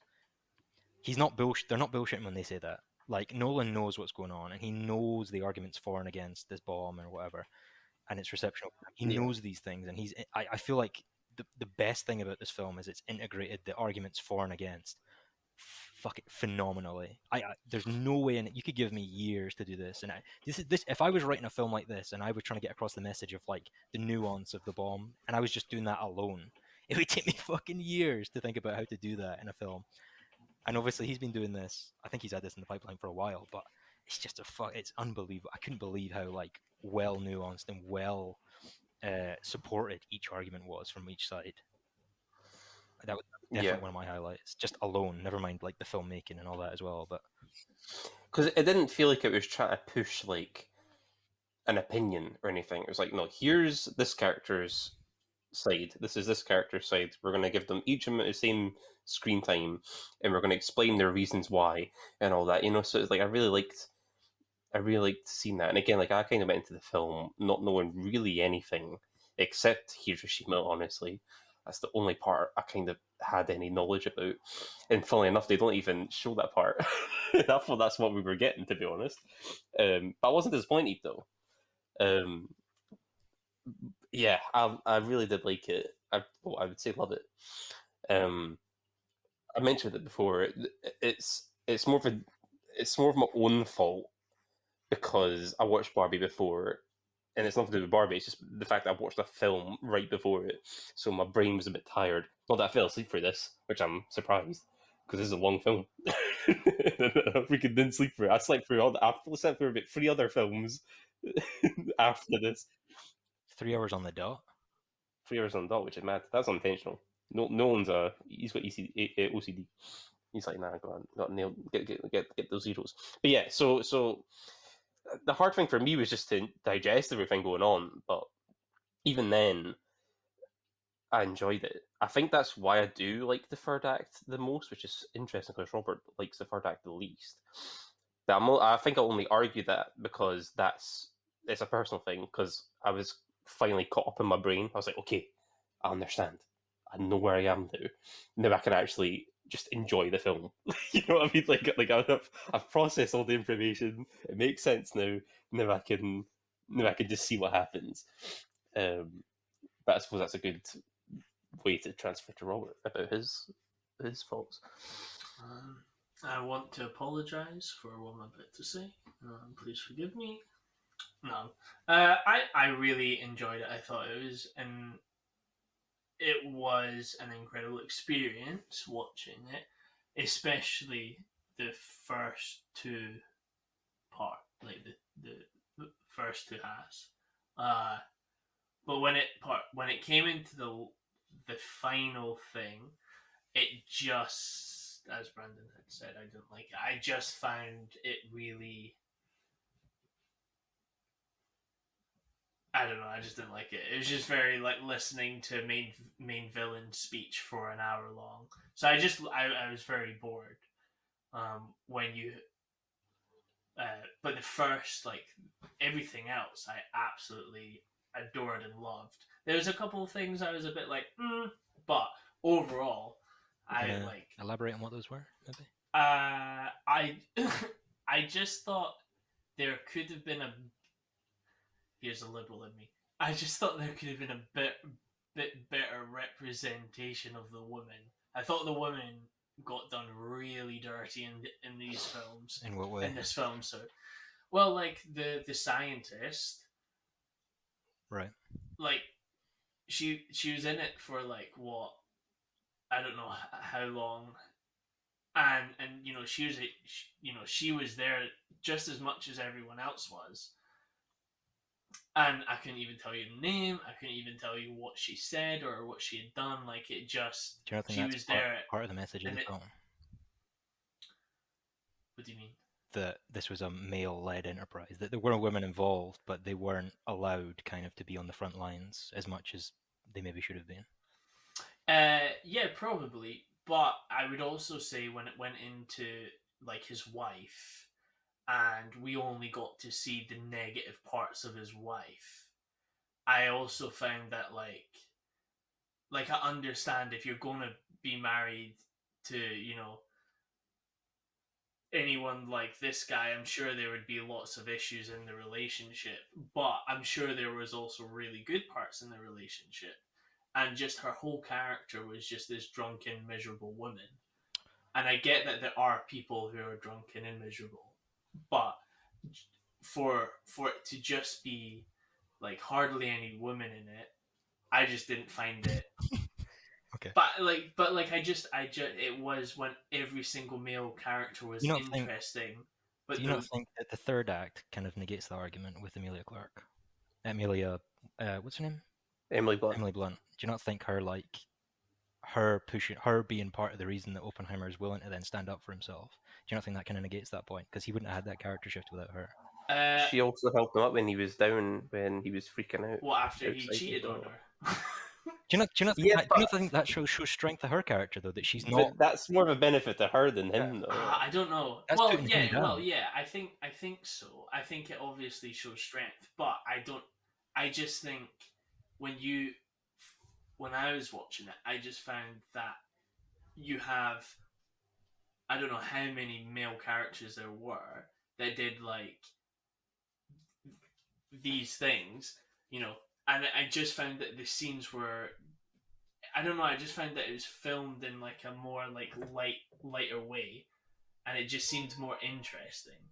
But those two scenes in particular, I get that it was, she was giving the like, you've got this, you can get through this.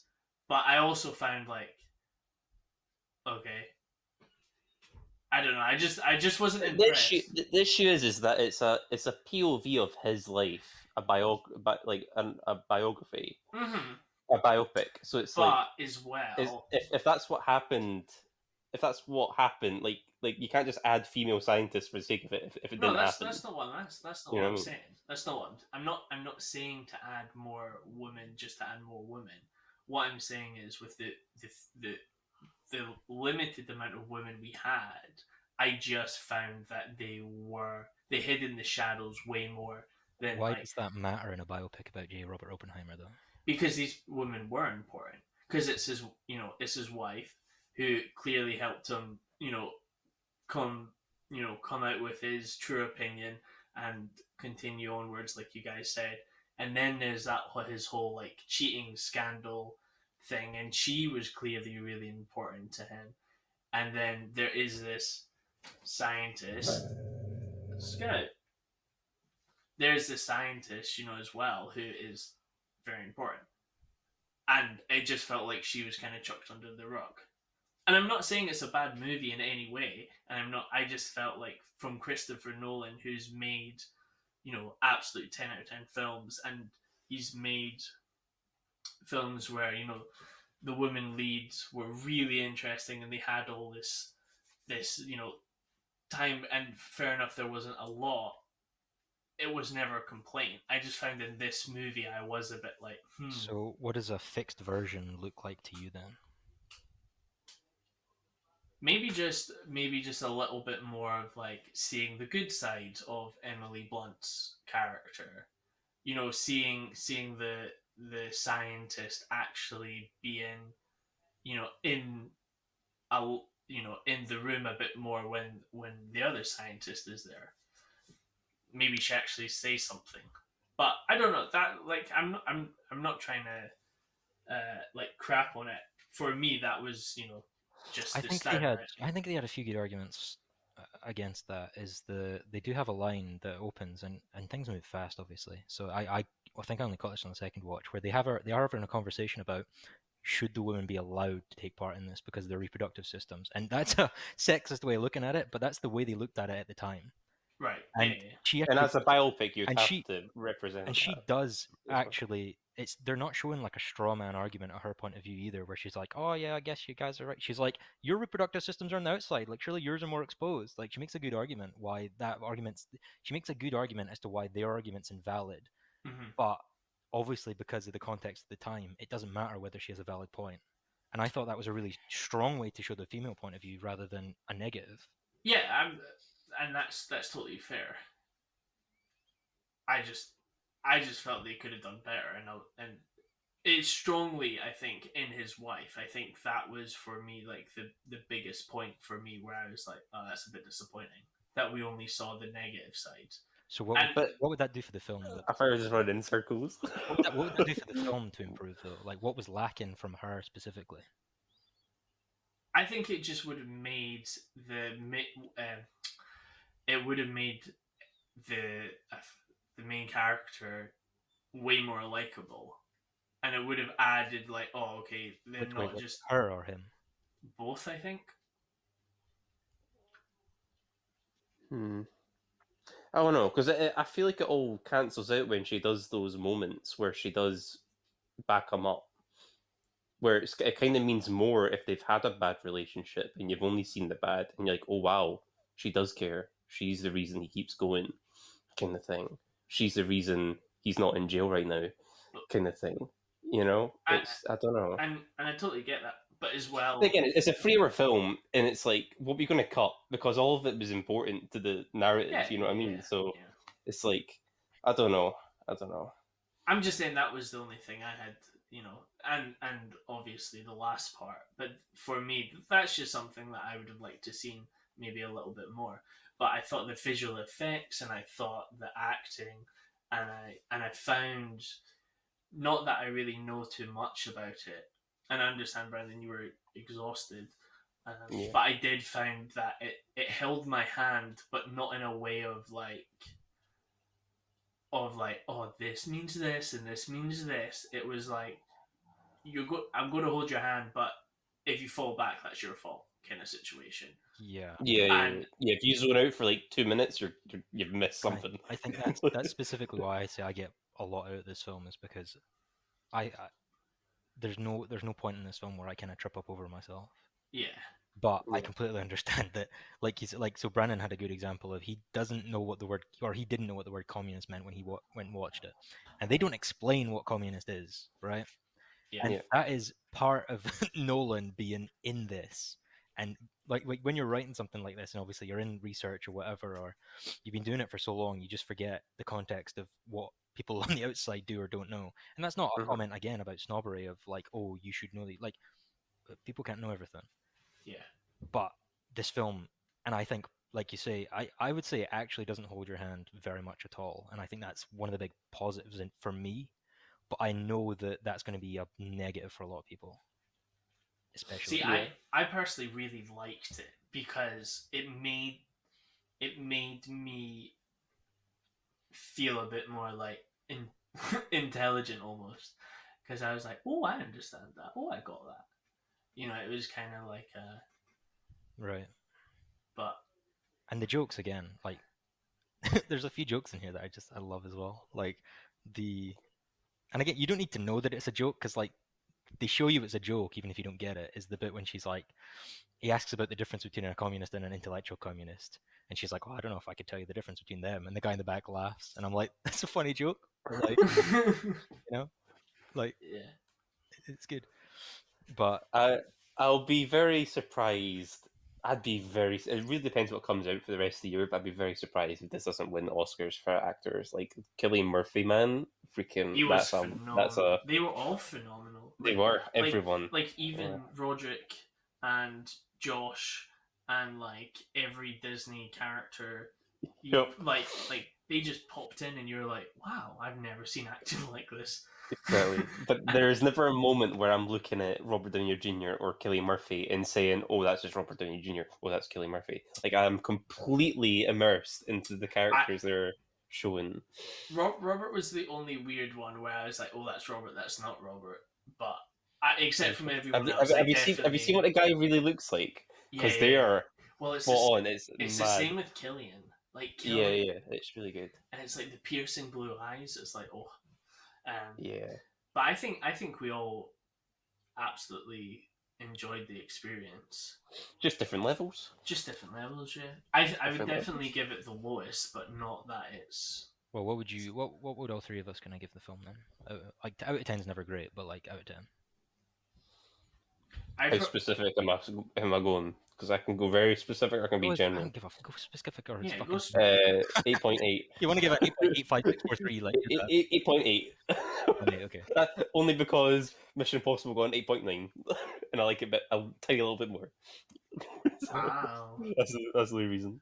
I think the movie is probably the best made movie this year, so I'd agree with that. So I'd probably give it I'd probably join it with Barbie. I'd give it an 8. Okay. Well, I think we discussed this in my part of the video as well. Mine's just like 9.8 at the moment. That's fair enough, mate. Which is mad. Yeah, I had no. The thing is, I had high expectations for this film, but again, like everyone else, kind of thought it was going to be more about the bomb, but was so pleasantly surprised that it was actually about, obviously, J. Robert Oppenheimer, but just as much it was also about Strauss. And that was something that, obviously, I didn't know much about Strauss, to be fair, but... Is that Robert's character? Yes. Yeah. And just the way they did that is unbelievable. I actually love that so much. Which is obviously partly why I like the latter half of the film, but obviously if you don't gel with that part, that will be the downside of that. Yeah. But I think we will move on because we will keep talking about Oppenheimer forever.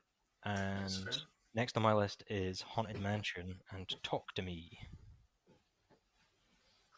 Talk to me. We also have a video. Always believe. Me and Brandon. Stop singing. It's enough. So obviously two, well, horror-based films, but one is actually a horror film. So me and Brandon have a video on Talk to Me. If you'd like to go see that, we have it as part of a podcast and as a regular episode on its own as a review. So you can go view those. But have you seen Talk to Me, Robert? I haven't. No. No. Okay. I would have gone to see it, but I haven't. I would recommend to go see it. I would say it's a pretty solid horror film. I'll only see it if Brandon sees it with me. Brandon's my horror movie date. Oh. What about Jay? You hold hands with Jay? Shut up, mate.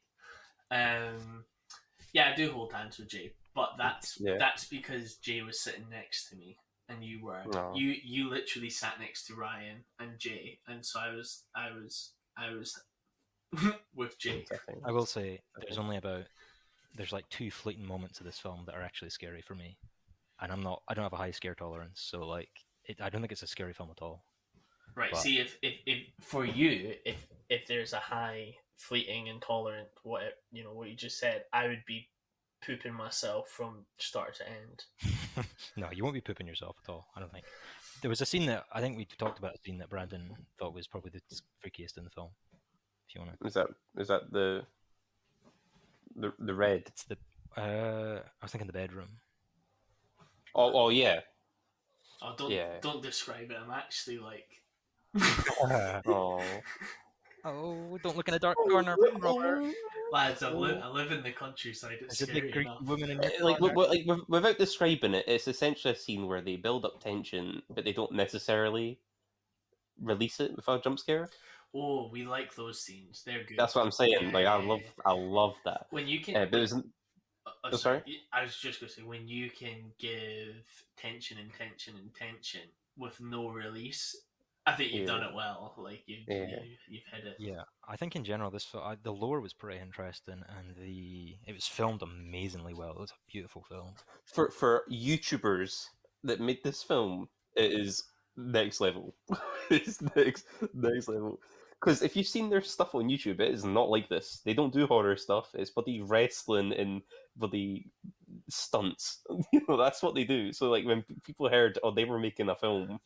They thought it was going to be that kind of film, like bloody Saw or Halloween or something like that. But no, it was actually like deep thought, psychological thriller, horror, So they written and directed this. I know, crazy, right? But crazy. Like obviously, the reason it looks so good is probably because they have a really good cinematographer. I don't know who that is, but yeah, that'll be part of it. And obviously the wider team who made the film. But It also has Eowyn in it. Robert, Who, sorry? Eowyn from Lord of the Rings. Oh, nice. She's the mama. Yeah. But yeah, I think I liked this movie in execution. At it in principle, I liked a lot of the stuff on paper, but I think I left a little bit to be desired on camera for me. But I would Yeah. definitely say, of the horror films I've seen recently, or like horror films that come out recently, it's a really solid one. I think.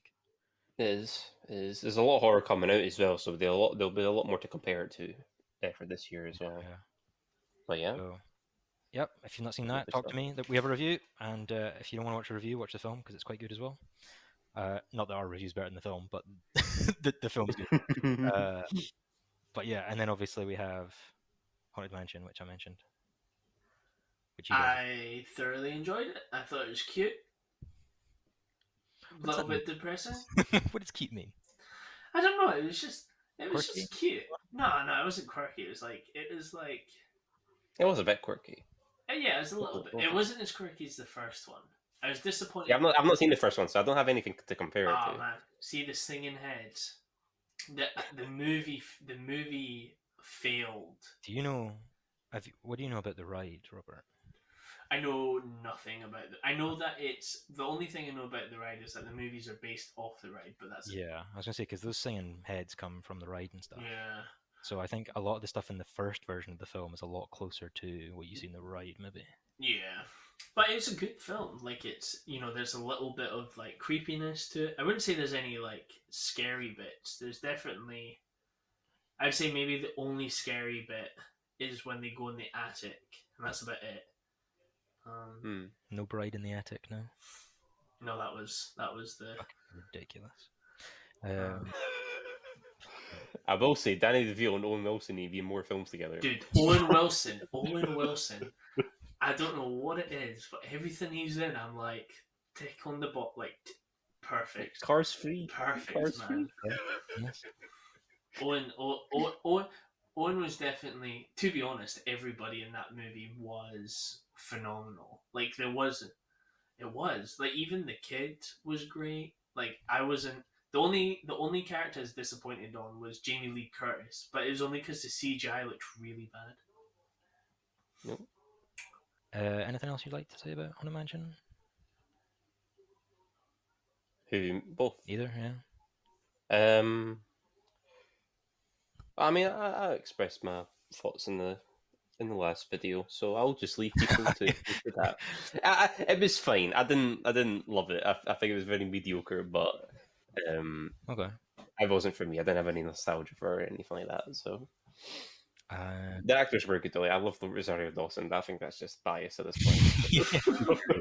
Yeah, no matter what she's in, we're all going to be like thumbs up. Yeah, pretty much. and speaking of nostalgia, our next one is, and it could be our final 10 one, 10 out of 10. 10 out of 10. is Teenage Mutant Ninja Turtles. Best film of the year. We also have. Is that really your thoughts? So the kid in me is like 100%, and then the actual me is like no. So Fair enough. Again, we have a video on this. We have part of our podcast review, and there's a separate review for this as well, if you'd like to see that. But that's just me and Brandon again. yeah, sorry guys. So what's your... Well, they can go hear our thoughts in the video if you want to take a bit of the reins here, Robert. I think for me, it has to do with like 95% of nostalgia. Like me and my cousins and my brother, we would watch it, watch the movies and watch the TV show like weekly. And so it was a lot of like, oh, I'm Leo, and my brother's Ralph, and my cousins Donatello and Mickey, and so it is that nostalgia, right? Of like you're sitting there and you're like, ooh, these are so cool. And then I think when I was watching it, I was able to see a lot of the like characteristics of my brother and my cousins and me, and it was fun to watch because it was like, even though they're teenage, they're turtles and they're fighting crime, they're also just being like teenagers, right? They're just being like goofy little dorks. Yeah, and I did like that because like that's something we've not really had before. Yeah. Is to see them at that age, Um, for sure. and it was just fun. It was, and I know a lot of people were kind of weirded out by the art design, and I totally get that. But I thought for a generic hero story with a little Godzilla point at the end of the film, I thought it was good and it was funny and it was quirky. It was really cute. Is it Nickelodeon movies that did this? Like, Yeah, yeah. yeah. It felt very Nickelodeon. I thought, Yeah, definitely. which isn't. That's not me slating it. Like that. No, it's nothing bad. Its own But vibe, yeah. yeah, it's a Nickelodeon film, 100%. But I thought Vomit, the cast, vomit and all, yeah. yeah, I thought the cast were great though. Like everyone gelled so well. They felt like their age. Yes, yeah. I think. Oh, sorry. Go on. No, you go. I'm interested to know what your favorite scene is because me and Ryan came out with the same one without discussing it. Oh, So I'm okay. interested to know what yours is. Are you ready for this? I'm ready. I'm prepared to be Is it- disappointed though. I've got my finger hovering over the stop record. When she vomits online. No. The fight sequence. Which one? Like the one where they're all fighting at the same time. Like it's like it goes from like Leo's fighting and then it goes to Dono's like in a different. He's like in a different place, and it's like Is this the finale? no. or It's like Montage at the beginning. it's like the montage of them all Yeah, fighting. And I was watching it. I was like, "What is this masterpiece? Like, what am I watching?" I just thought it was amazing. yeah, you got it, bro. So just to confirm, it's the one where you have the song where it's like, "I like the way you work it." Yeah. Okay, good. We're on the same page. Do you know- Lovely. do you know- That just shows like us. We are so different when it comes to movies, but the fact that we all said that scene's the best scene just says so much. Okay, well, actually, yeah, it's interesting because I think in every film or most films you'd go, "Oh, what's your favorite scene?" and we'd pick something completely different. Well, we just said for Mission Impossible, we all came out with a completely different favorite and least favorite scene from that. Yeah. It's very interesting if we have the same one for this. But that is my Turtles. Like that is what I'm wanting from Turtles is them just hunting them crooks, and stuff. Like, and the song was perfect too. But as well in this kind of like goofy manner because they're kids, right? Yeah. Like. Yeah. But yeah, no, I thoroughly enjoyed it. It is, if 8-year-old to like 15-year-old Robert was to have seen this today, it would have been best film of the year. 100%. And what we were saying is that is what this film is for that age group, that age bracket. Yeah, it's not even for our age. Yes, if we're still able to enjoy it, that's a pretty good sign. Yeah. What we were saying as well is that we like this film, but it sets up for something potentially really cool down the line, especially the freaking Shredder reference. Yeah. Awesome, mate. Yeah. He looked cool. He did, yeah. So I'm hyped for that because he's my boy. But yeah, man. Yeah, no, it's funny because I went with some of my family and they were just like, they weren't too fond of it. And my mom had fallen asleep through the montage bit. And she was like, not one scene stuck out. And I was like, what do you mean? I'm like, what about the montage? And I was like, pure like, going on about how amazing it was. She's like, that wasn't in the film. I was like, did you fall asleep? I was raging. Oh, mate. Raging. They've actually got it on bloody YouTube. I'm going to watch it after. Send a link, will you? I will. I think our general opinions were probably less positive, but probably because we had less nostalgia at the same time. But yeah, probably not like way less because I'm still nostalgic for the Turtles. But I don't know. I thought this was it was pretty good. I'd say it was pretty good. I say it was definitely not anywhere near as good as I wouldn't say anywhere near. It's definitely not as good as Spider-Verse, which is not what it's trying to be. But obviously that's what it's going to get compared to, and that's what I'm comparing it to. But it's meant for a lower age bracket. It's like if Spider-Verse was aimed at people maybe 5 years younger. Yeah. Something like that, 5-10 years younger than Spider-Verse. It's very young, and I'm kind of excited for where it goes next because I think it's going to be the next one's going to be more like the age bracket for Spider-Verse sort of thing, up, which is where I want to see it. This is only going to work if the Turtles age up. But You know what I mean? Yeah. Like they have to grow into adults by the end of like the third film or something. Yeah. That'd be so cool to see, for sure. And then kill them all off and do Ronin. Well, kill 3 of them off. Or kill 3 of them off. Imagine, that'd be mental. Actually, just really quick side note. They're making a video game on that now. The Ronin. Yeah, I'm buzzing. Yeah. Buzzing. Very, very excited for that. Based off. Yeah. They're basing it kind of in the same way as God of War, and I'm like, oh, this is beautiful. Nice. Mate. Well, we do have Gran Turismo. I think that will be a last film, but we do have a review of that already, and I think Brandon's the only one that's seen that. Yeah. So you can give a quick overview on that if you want, but I don't care about racing. I don't care about racing games. I've never played any of the Gran Turismo games. However, decent film. Like that's like I was not expecting to like this film at all because the trailers did nothing for me. I only watched it because I was just bored. And I was like, oh, let's just watch Gran Turismo. I think did I watch it after Turtles? No, I watched it after Haunted Mansion. That's what it was. I didn't sleep. The first maybe half hour is a bit dull, but the rest is pretty fantastic. But I love my sports films, especially like Underdog and stuff like Rocky. Hopper, aka David Harper, is amazing in this film. I think it might be one of my favorite performances in the film. I'm not gonna lie. Really? Yeah, like Robert. Like if this is gonna be such a niche reference because only you're gonna get. But he reminds me of Grant. That's all I'm going to say. Really? Yeah. So, but actually, how's Orlando Bloom? Because I really want it's to. all right. You know what's funny? I didn't even know it was him until What? until the credits. Yeah, I just didn't recognize him. He looks so different to me. I don't know. I just think of Will Turner when I think of Arnold. I find that unbelievable as well, Robert. Don't worry. Yeah, no, I find that believable. Bro, why are you referring him to Will Turner as Legolas? Flip off. To be honest, I see Will Turner as well. Will Turner, man. What? Captain Jack Sparrow. What? Guys. Hey, I think Robin Lord Rings. What is this blasphemy? That's like saying David Harper's Santa and not Hopper. But yeah, that's my short little review. I would definitely recommend it, but at the same time, it's not like, oh yes, a must see. If like you just want to see something for sure. So just quickly to round out, I reckon, because that's us through our like. Obviously, first, is there anything we've missed? Probably Blue Beetle, but whatever.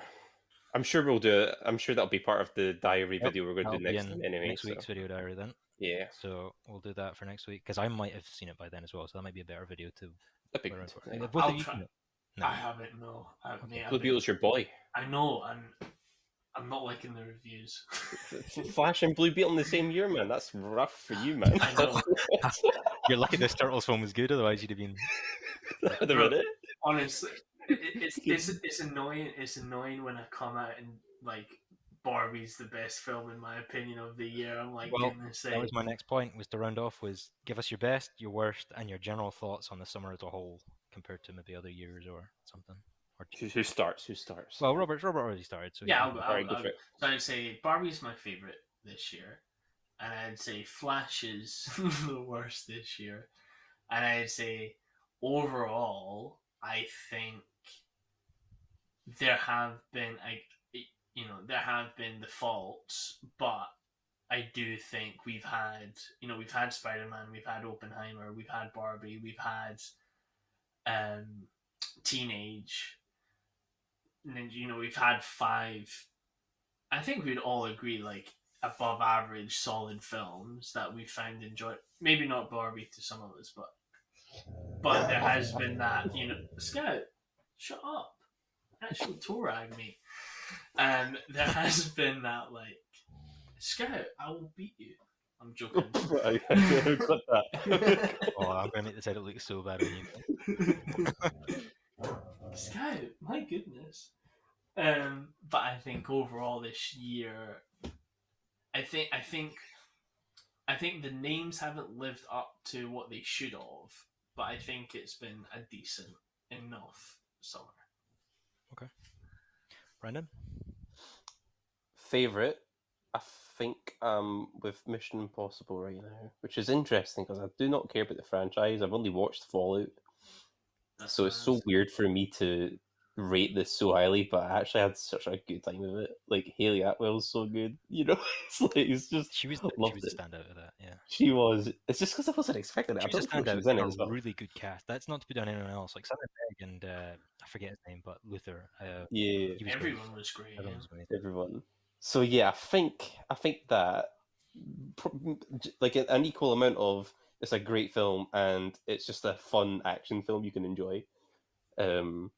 Least favorite indie, that was going in this year. That was my number one film that I was most excited for because Indiana Jones was one of my favorite things growing up to watch. It was indie, Jurassic Park, and Star Wars, and it absolutely killed me to watch him.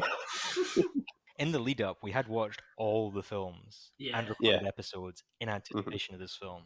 So like we Yeah. had a big lead up and a whole big like we put a bit of time into like actually talking about these films. For sure. Uh, So yeah. that was rough. I think Robert makes a good point. There is a lot of big franchise titles here: indie, Pixar, Turtles. You got game films like Gran Turismo. Like Haunted Mansion, a remake. It's like there's so many names, yet somehow it feels average. And it's like, how does that? Like you have like a couple good ones, a couple bad ones, and then a lot of it was just mid. And it's like, how did that happen? Like, that's crazy that you had that much IP all for it to kind of be mid What overall. tends to happen after a writer's strike is that things get worse in quality. Oh no! Got that to look forward to. Oh no, Marvel!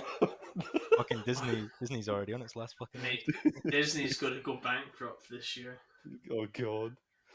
And what about you, Ryan? So number one is Oppenheimer by a fucking country mile. That is probably my favorite know- of the 2020s so far. That's fair. That's fair. But again, obviously, that is very much my film. I'm not taking ownership, but like it hits every box that I want to hit, and it just. Yeah. I've watched it 3 times, and it's gotten better each time, and I can only imagine it gets better with each watch going into the future.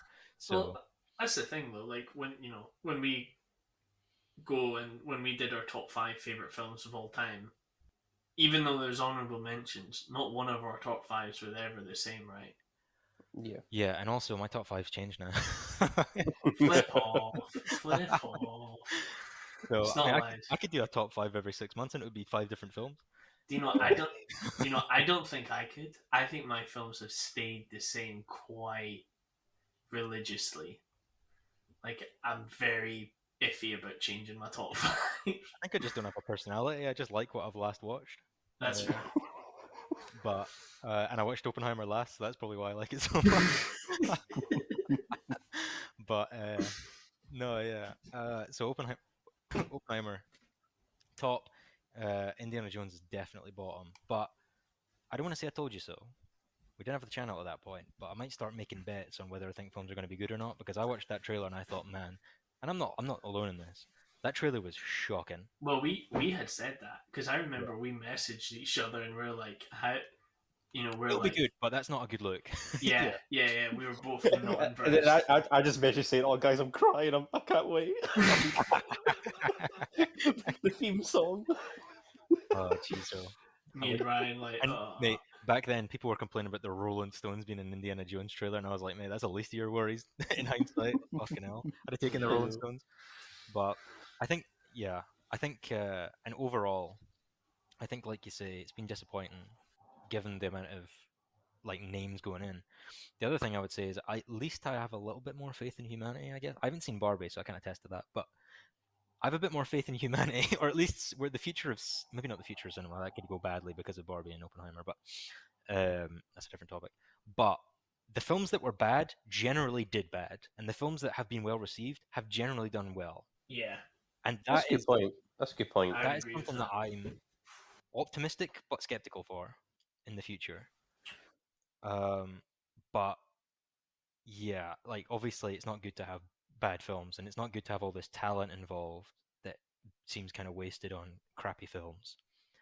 So I don't know, but compared to the last few years, obviously we've had COVID and stuff like that, and even like Oppenheimer and stuff have been delayed because of that, and Indiana Jones got heavily delayed because of that.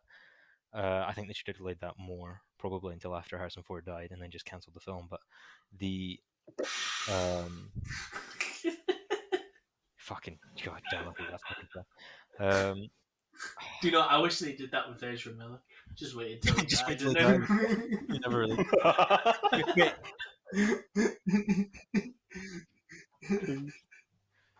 but geez, yeah. Yeah, I think it's been generally weak to average with some real like highlights, yeah, that's especially given what we had going in, and especially because I think coming off the back of COVID, there was kind of an expectation of, oh, we've missed out. So there's things that were in the pipeline for a while that maybe had more time to develop and brew or whatever, and we've kind of had ever since like I'm thinking like even going back to Kenobi and stuff like that. That's kind of what we've been seeing going through the last few years. And generally, it's been quite shit, I thought, because Kenobi was shit. But hopefully, we're coming at the tail end because Oppenheimer was great. Ahsoka's all right, or pretty good at the moment. So far, so good. So far, so yeah. good. Fingers Watch crossed. them episodes. Yep, weekly episodes every Wednesday on Ahsoka. But yeah, I think that's my general point: is that I'm being skeptically optimistic for the future of cinema because obviously, and I went to the IMAX, so like you say, when you were going to Barbenheimer, you were really immersed, and everyone's there for the same reason. They're all going to see these films, and everyone's buzzing. That's what I felt in Oppenheimer because I was at the IMAX. Every seat was sold out. This has been out a month and a half already, and everyone's there to go see this film, not just to see the film, but also to see it in IMAX because Yeah. that's how Nolan wants you to see it. And I'm like, Yeah. well, that can't be a bad thing that cinema's been sold out for like a month and a half straight, as well as they're still playing Oppenheimer and Barbie in cinemas, and even Spider-Man some places. To Mate, this day. Mario's still in cinema. Yeah, exactly. So like, you know, no, that came out in May. like, yeah, and Good obviously, film. Yeah. yeah. But yeah, so like, I'm kind of hope. Obviously, we have a few things like Mario where I'm like, please don't make more of those, because just because it made $1 billion, they're going to make more. But like, don't make animations like that. Like, please. But also, just do better. But yeah, I think that's generally my point. Is I'm slightly optimistic because Oppenheimer's done so well, and because Barbie's been well received and it's done really well. Yeah. Well, I think I honestly think I think the three of us would agree with this. Just to before we wrap up, is I think even though I'm not the biggest fan, I do think Maverick saved cinema, and I think it gave that expectation of this is a movie, like I think Maverick and Avatar as well. yeah, and I think you know you, you know even like the Banshee of the Irishman, like there have been these films which maybe they're not making big money, but there are genuinely such good films, even though there I think a lot of films are getting hidden by this interesting writing, bad writing and directing stuff at the moment. You were saying, Yeah. Ryan. There's also like streaming's just something that no one's really had to deal with before. So obviously, like things like Banshees of Inisherin, and it did all right in the cinemas, and it was well received, but it came out in streaming not like a month after it came out in the cinema because it just Yeah. doesn't have legs in the cinema. Those type of films. So Yeah. you get this weird thing now where when films don't do well, they just come out. So Yeah. like it seems like we're getting really crappy media almost instantly, and like whenever something's good, it's like it's been held back from you just to generate hype. So like Oppenheimer won't come out on like when Oppenheimer comes on streaming, it's probably going to be a big deal for that streaming service. I Yeah. think it's going to be like, oh shit, Oppenheimer's on TV, and same with Barbie. But when you get to things like Indiana Jones, like obviously it's going to be Disney Plus, but because it's not done well, they're just kind of shuffling it out, whatever comes next in the schedule, Mm. just to fill Mate, a place. Blue Beetle will be on Netflix next week. Yeah, exactly. that's not even made 100,000 yet. Nice. 100 million, True. sorry. So 100 million. yeah. Mental. So at least if there's something bad you want to see in the cinema, I guess maybe that's why bad films aren't doing as well, is because people know if they're bad, they're going to come out soon, so they don't have to wait for them. Yeah, Yeah. that's true. Maybe if it's a good film and you know you're going to have to wait for it. I mean, it might not be that simple, but yeah. But yes, so that's my thoughts. Anything else you guys would like to say before we wrap up? Till next year. Till next year when we do this again. Well, and hopefully they don't kill any of our or destroy any of our childhood heroes next year. Yeah, I think they've done enough for that. Lucasfilm alone, yeah. Yeah, Lucasfilm has mate flipping Mate, it's so funny to think if Turtles was bad, Robert would have lost Indie, Turtles, Splash, and Blue Beetle. do, do you know Nothing what I left. do you know what I only have left standing for me, right? Because they've destroyed Willow. They've also destroyed Willow, and the only franchise where it hasn't been completely ruined is Lord of the Rings. That's it. That's all I have left. Star Wars is ruined. Willow's ruined. It's just like, my I goodness. heard Warner Rough life, Brothers man. are. Is it Warner Brothers are interested in a, or is it Fox or something that are interested in a Lord of the Rings TV show that isn't Rings of Power? That's like an I actual like I don't like know. Lord of the Rings follow up. I don't know. Don't know. Well, Um. I might ruin But that for yeah. you as well. Yep. Probs. Sad times. But Sad times. yes, thank you for watching. I think that's us. And Indeed. Scout, shut up, man. but yeah, Coco Host is back, so hopefully there's three of us going forward, and hopefully that's what you like. Because if you don't, we'll go back to two. I'm joking. No, you're But not. yeah, so thank you for watching, and we shall see you for episode 10. Back to our film diary schedule next week. So I guess we'll have 2 weeks of films to talk about then. So hopefully that'll be a nice, interesting episode for y'all. And is that what's our topic next week? Is it gonna be Wondering or maybe Batman.